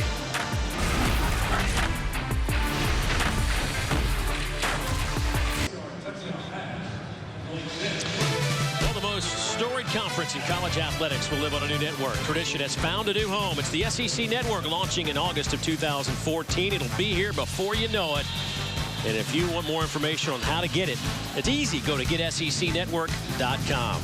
Can't get any easier than that, folks. It's been an easy day for Alabama. They have looked very efficient. 45-3, doing what Coach Saban expected them to do in this situation. Georgia State 0-4, looking for their first win as an FBS team coming here to Alabama. Probably not the best place to do that. So Griffith will kick off. Kate Foster getting some rest after Alabama's touchdown win. 10 plays, 68 yards, 5 minutes off the clock, and the 10-yard touchdown pass from Sims to Black makes it 45-3. So the kick will settle in at about the goal line. Albert Wilson flagged down around the 10-yard line. This may be another block in the back against Georgia State, which they have had problems with field position. Matt Leffler, our referee today, with the call. During the return, illegal block in the back. Number 31 on the return team, half the distance to the goal.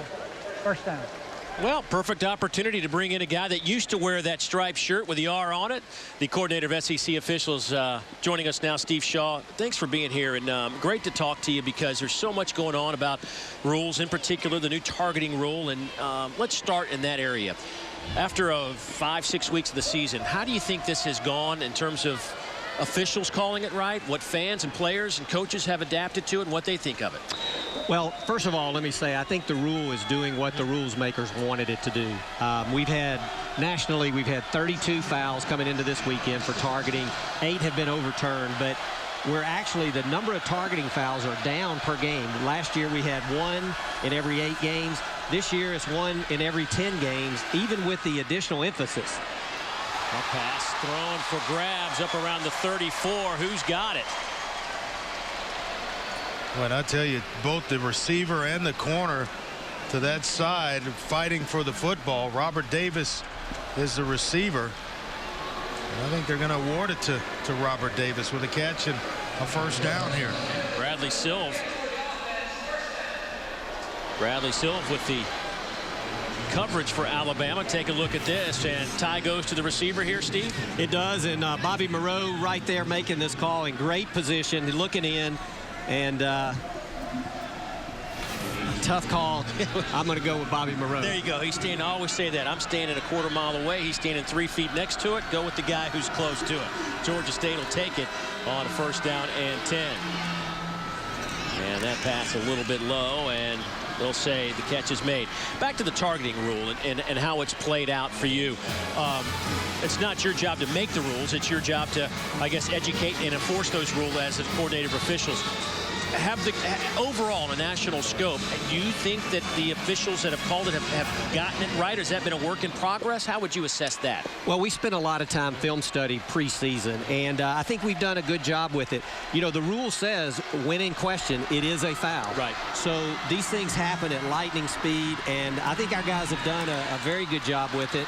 And on those outside occasions where it wasn't there, replay is the backstop and has come in and overturned it and put put the player back in the game. Yeah, talk a little bit about that, of when it goes from the field up to the replay booth, because I think a lot of fans are still confused about the overturning as well as it still being a penalty on the field. Well, it is, and the rules makers put it this way, where replay can only overturn the disqualification.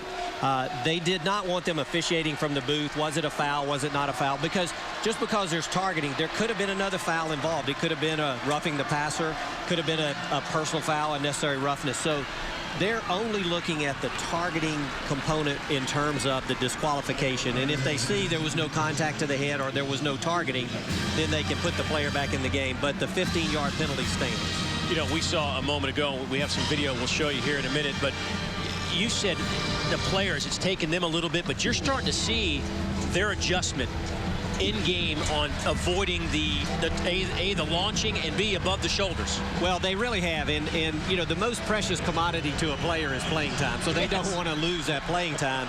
And we've seen where players would have maybe taken a shot, back off, or at least go in with a shoulder and go low. I mean, that's what we really talk to them about.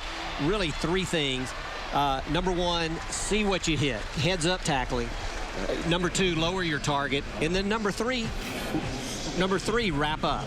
And I think when they do that, you know, here's an example. Vinny Sunseri coming over from a safety spot years ago, even maybe a couple of weeks ago, might have come in and destroyed a guy, but instead goes down low and trips him up and avoids the above the shoulders contact. That's it. And we see that every week, where players now are really trying to avoid that hit to the head. And that's the dangerous component. And really the whole emphasis behind this rule is player safety. The game is a dangerous game at times. It's never going to be perfectly safe, but anytime we can take those high head hits out is a good thing. Well, Georgia State forced to punt it away. The hard back to return, but we'll let it sail into the end zone, and Alabama will have it out at the 20-yard line. In terms of this season, targeting has been the obviously the hot topic, the red button, if you will, if people's discussion. Do you foresee any changes in how we approach that? Not only call it on the field, but handle it in the booth. Well, there's a lot of discussion right now, and so nothing will change for this year. But what is getting a lot of discussion is, should we review the actual 15-yard penalty as well? And we don't want the guy in the booth refereeing the game from the booth. But I think that'll get a lot of discussion in the offseason of, should we, on a foul that is only a targeting foul, and if we take that away, you know, should we take the 15-yard penalty off? I think there'll be a lot of discussion on it. And ultimately, it'll be a vote by the coaches, because people always point at the officials, but the coaches are the only ones that get a vote in the rules committee. How about maybe the severity of the penalty for the player, rather than missing a half of football? Maybe take away a quarter, and then if it's a second violation by that same player, then you go to, you know, beyond that. I don't think anything is off the table when it comes to player safety. But I think the impact of the foul today is pretty dramatic for the player, and I think that's what's caught their attention, and that's what's changing player behavior, and we needed that to happen. Yeah, I think somebody who watches a lot of football games, certainly nothing worse than watching a player lay on the field, not move, and you don't know what the situation is. So anything we can do to avoid those particular situations, I think it's better for football in general. Absolutely. And like I said, that's the goal. When fans get upset about the rule, think about what the background is, and it's player safety, and it's a good thing. And like I said, we're making progress. The fouls are down on that in a year where you would have thought, with all the emphasis, they would go up. So that means the players are getting it, and I think as we continue to learn and grow with it, it'll get better and better. Well, Steve, thanks so much for spending some time with us. I know fans out there would like to hear about how this is being enforced, how it's kind of evolved in the first month, and I know you got to get back to the control center, back at the SEC offices. But thanks for joining us. Always great to see you.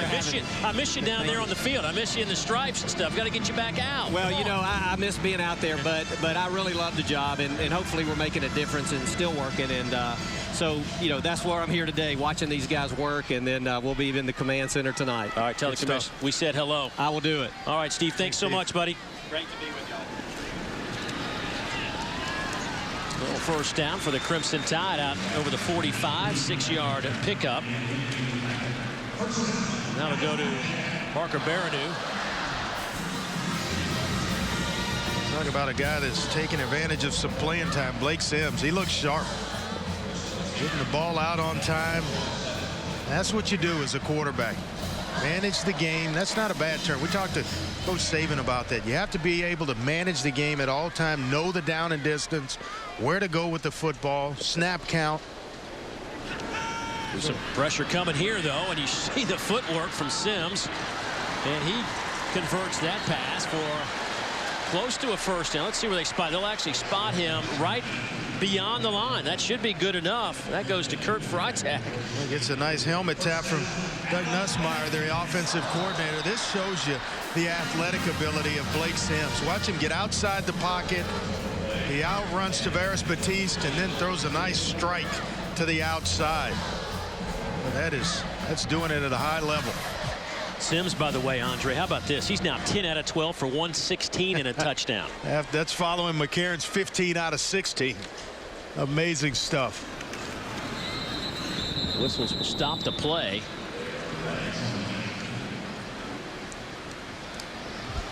Before the snap, ball start, offense, number 72, 5-yard penalty, first down. It was nice to talk to Steve Shaw, give us a few minutes, and you know, I think he kept hitting on the fact that, you know, it's as much as you might not agree with the call, it's all about player safety.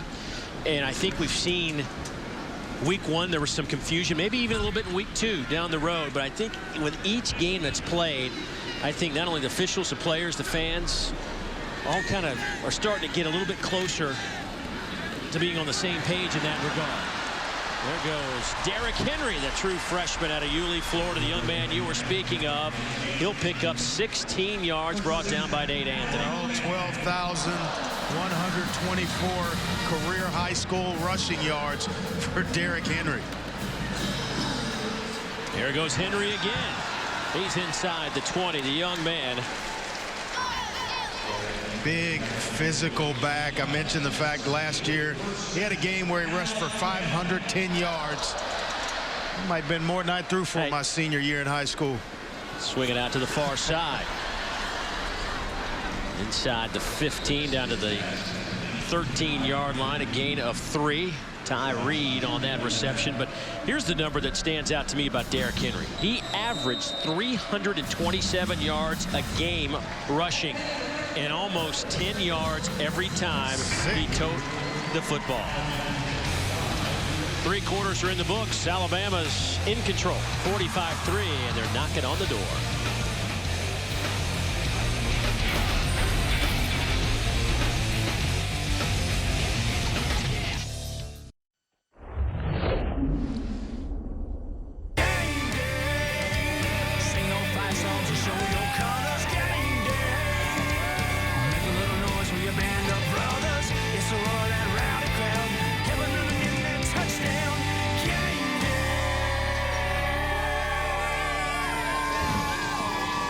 Coming here in Alabama as we take a look at our game summary, brought to you by Woodman of the World. And 21 first quarter points for Alabama. They just took the ball and marched it at will down the throats of Georgia State. And well, the Panthers looking like might be giving up some more points here as Alabama looking at second down inside the 20. Not much happening there for Bounty Tenpenny, a true freshman out of North Little Rock. Just one talented back after another. And then you see all the receivers that are chipping in. DeAndrew White catching a touchdown pass. Kevin Norwood with a couple of big plays, and Chris Black electrifying this homecoming crowd here in Tuscaloosa.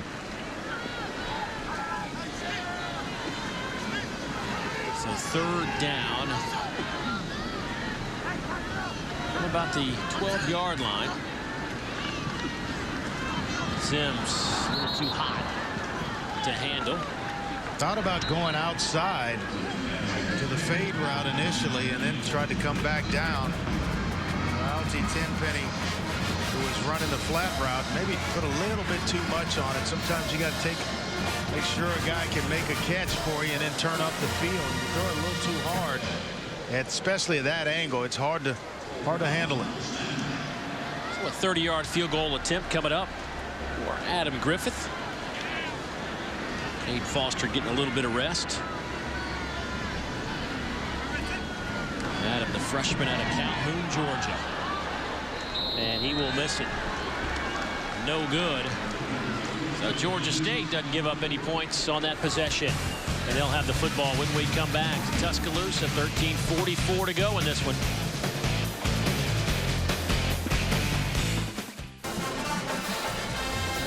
Back in Tuscaloosa on a homecoming afternoon. Rather warm day for October, but had a good crowd early on. Most folks have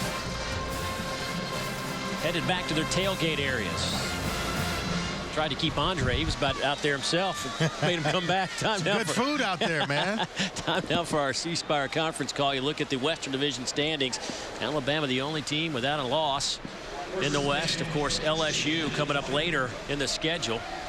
And that'll be a huge showdown. The last ranked team on the schedule at this point for the Crimson Tide.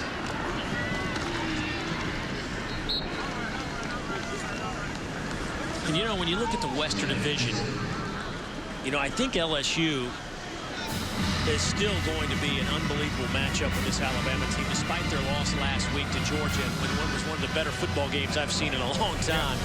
And don't sleep on the third team on that, right there on that graphic, Texas A&M. Even though they lost to Alabama, they still play LSU, and LSU plays Bama at the end of the season. So it's still kind of out there for those three teams.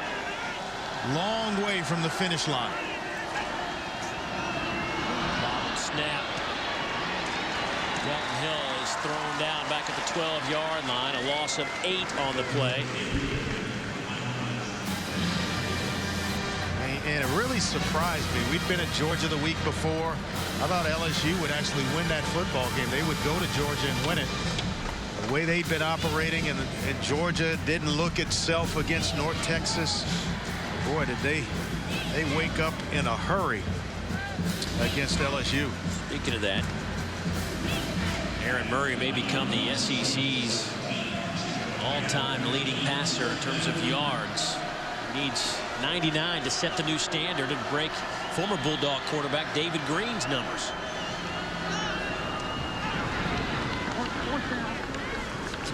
Pass complete, gain of 10 on the plate. Well shy the first down, and here comes the punt team. Robert Davis on that catch. Georgia at Tennessee coming up later on this afternoon. Yeah, you're going to throw a slant in that situation. You better make sure it's a catch and run, and just to give yourself a chance to pick up the first down.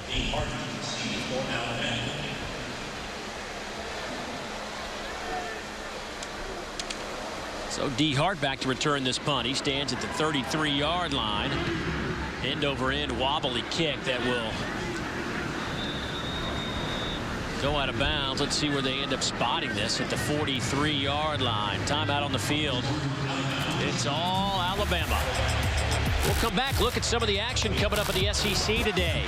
LSU trying to get back on the winning tracks, as is Ole Miss on the road at Auburn.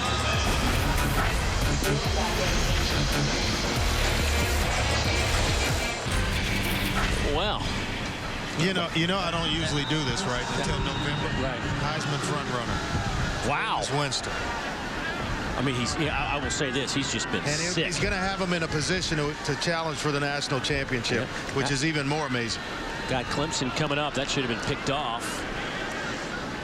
Incomplete on first down and 10. But, you know, first of all, that's huge statement from you. Because whenever I ask you about the Heisman in October, you're like, don't talk to me. So the fact that you said that. He's playing the best football of anybody. You can maybe argue Teddy Bridgewater. Yeah. But what he's doing, I mean, is just unbelievable in his first year. The numbers against the team. That was supposed to be That's what I mean. A heck of a matchup against Maryland and their defense. But he has just owned the Terps today. Derrick Henry in at running back. There's a game coming up October 19th. He's owned just about everybody he's played, though. Yeah. But October 19th at Clemson, Florida State, and the Tigers will go at it. Of course, Florida State still needs to finish the year. I mean, for both those teams that are, you have to say, kind of front runners for the ACC. They finish up the regular season, with their rivals. Clemson going to against South Carolina, Florida, and Florida State. So even if whoever wins that game in Clemson. Not going to be easy to finish out with a win when you look at who they got to play. Boy, they seem to be getting better, and the peak point of their season seems to be setting up just right for Florida State to make a run. Well, some big games in the SEC today as well. And, you know, I think a lot of people will be watching to see if Aaron Murray can set the SEC record for passing yards today in Knoxville as Georgia tries to keep that momentum going up on the road. LSU, can they rebound? And the other part of that is, will Mississippi State get that signature win? I mean, yeah, that's a phrase that's thrown around a lot, but listen, the Bulldogs have been there and had opportunities. Is today the day they make that statement in Starkville? It's a good question. You got an angry LSU team after dropping one last week they thought they had to Georgia. I don't think it happens today from Mississippi State at home. Yeah, bad timing. Yeah. Bad timing. Really bad timing. The other game I'm going to watch when I get back to Atlanta and get on my sofa is that Ole Miss Auburn game, because if you blink, you might miss a play.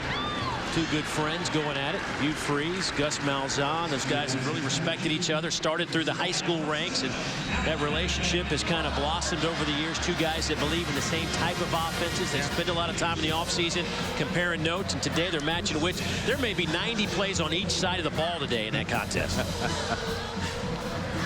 And I was just thinking after Chris Black caught that ball, what a game like this does is it creates opportunities for players.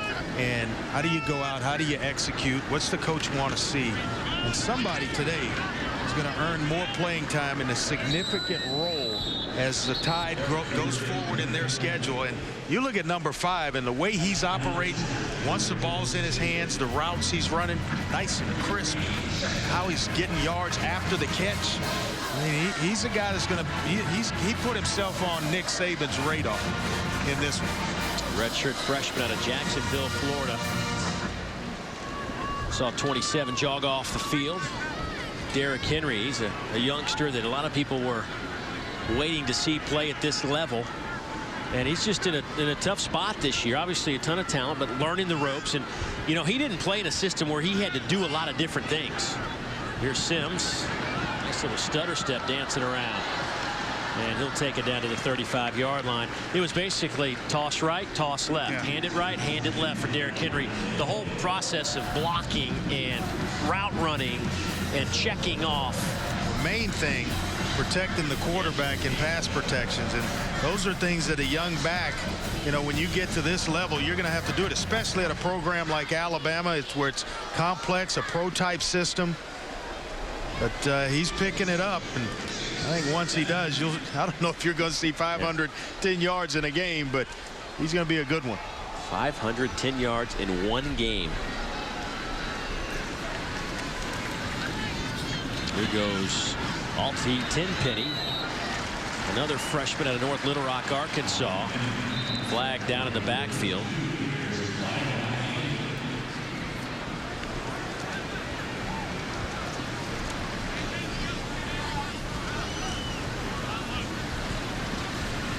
Personal foul. Shot block on the offense, number 72. That's a 15-yard penalty from the previous spot. Replay, third down. Well, we'd like to recognize our friends at Allstate for their charitable contributions across the country. Since 2005, Allstate has donated more than $3 million through the Good Hands Field Goal Net program to benefit University General Scholarship funds. That'll back up the Tide back into their own territory. Third down and long coming up.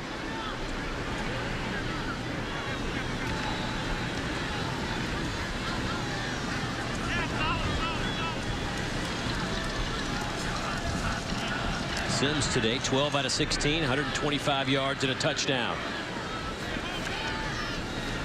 Trying to set up a screen. Nice catch by Tenpenny. But a long way to go, and still well shy, about a dozen yards shy of the first down.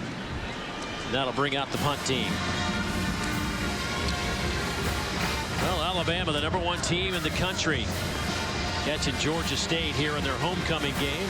Georgia State looking for their first win of the year and their first year in the FBS, playing in the Sun Belt Conference, and it's been all Alabama, as you might expect. The Crimson Tide have racked up 469 yards of offense to 141 for Georgia State, and the first Alabama punt of the afternoon coming up. Cody Mandel will step in.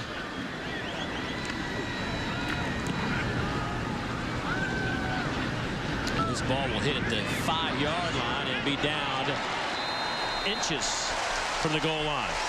A 46-yard punt. DeAndrew White getting down to cover it for the Crimson Tide. 7:04 to go in this one. Back in a moment.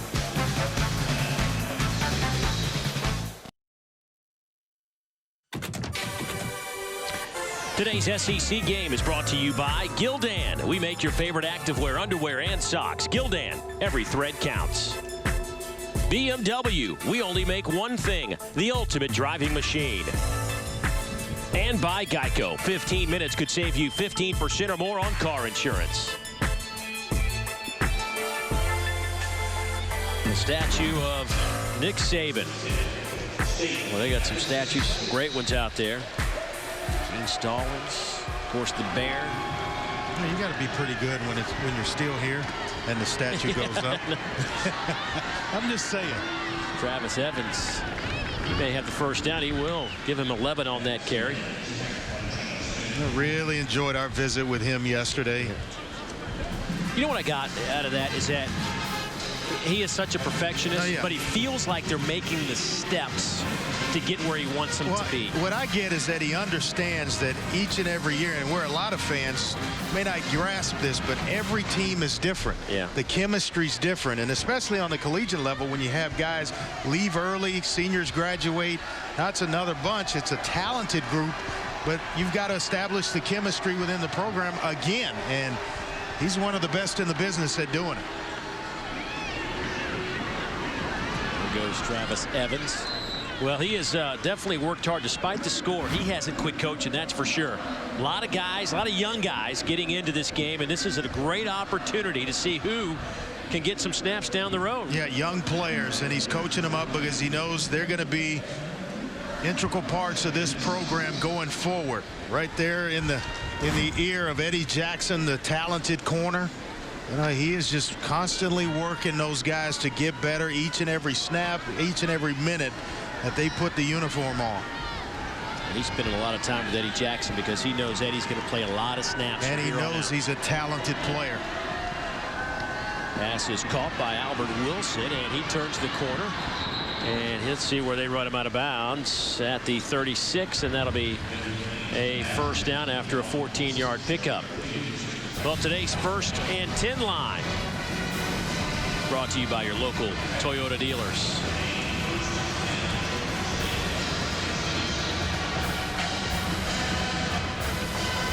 .520 to go in this one. Imagine that, though, how hard that is to do. 3 national championships in the last 4 years, and then a nice run with the SEC and their dominance.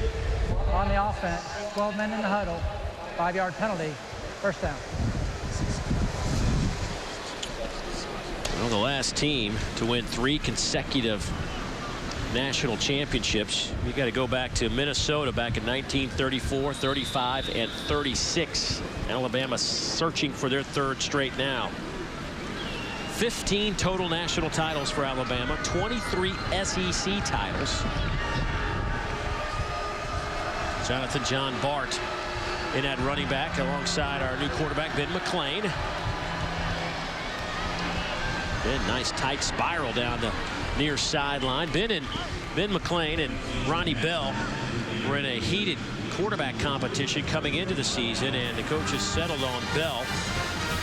But McClain certainly at 6'1", 210 shows he's got a pretty good arm. Yeah, a little higher completion percentage as well has yet this year to throw an interception in his limited time. 6'1", 210 out of Snellville, Georgia. Brookwood High School product. Yeah, tell you what, Brookwood, a powerhouse. Brookwood, I'm sorry, yeah. Powerhouse high school football program.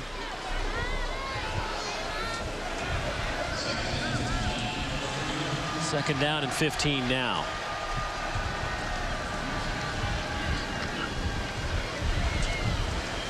That'll pick up the 5 they lost for John Bart.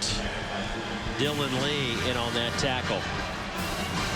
Well, defense for Alabama, they have led the nation in scoring D the last 2 years. They gave up just 8 points a game in 2011, a little under 11 points a game last season. No school has done that 3 years in a row. Now Alabama right now giving up 14.5 points, but they've got Texas A&M out of the way.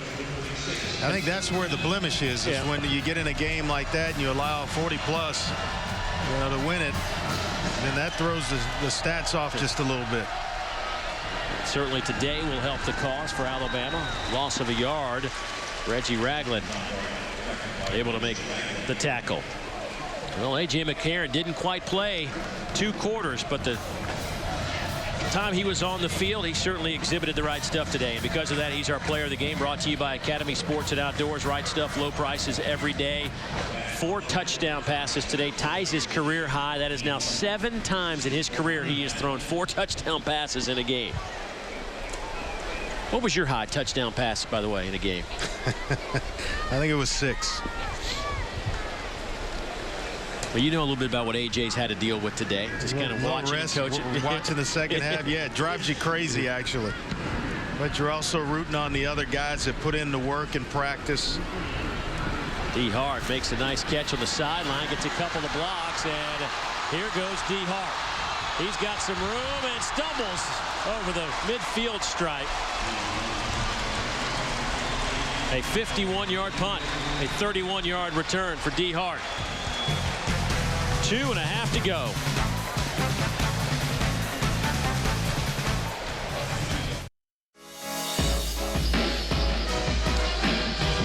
Boy, the SEC has put on a show. Starting in 2006, Urban Meyer wins the first of 2. LSU sandwiched in between, and then Nick Saban wins his first at Alabama. Cam Newton, the Heisman Trophy and a national title, and back-to-back season, Coach Saban gets to lift the crystal ball, and that is all told 7 straight national championships. An incredible run.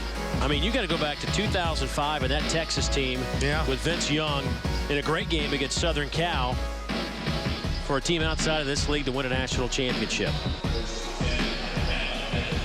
Unheard of. I mean, it's just an incredible run. It's pure dominance.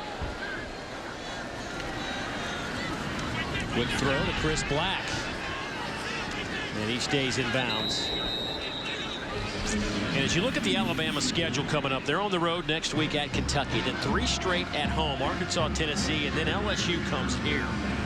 They'll finish out the year at Auburn. But I thought LSU maybe had a chance, but after looking last weekend, and you know, it's a home game for Alabama. Maybe if it's in Baton Rouge, there's a little more trouble there, or it would set the alarm or sound the alarm for me a little bit more. But I don't see where they lose going forward. That's one of those where those tiebreakers will start to come into play if LSU is able to upset Alabama. Alabama, Texas A&M.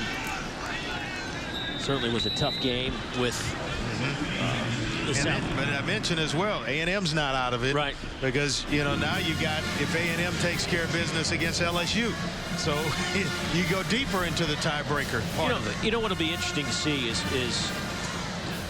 how LSU does come out and play today. That was such a deflating loss on the road and a great game. You're just... Les Miles has been there before. I don't see them taking a step back, but going to Starkville will not be an easy road at all. Those people will have the bells out, full house. It'll be loud. The only way to silence them, start putting up points early. Yep. Derrick Henry. That'll be good enough for a first down. Gain of 8. So Alabama will win this one easily, not as easily as some at home would probably like, but nonetheless it has been complete domination, 45-3, and Alabama is closing in on 500 yards of offense.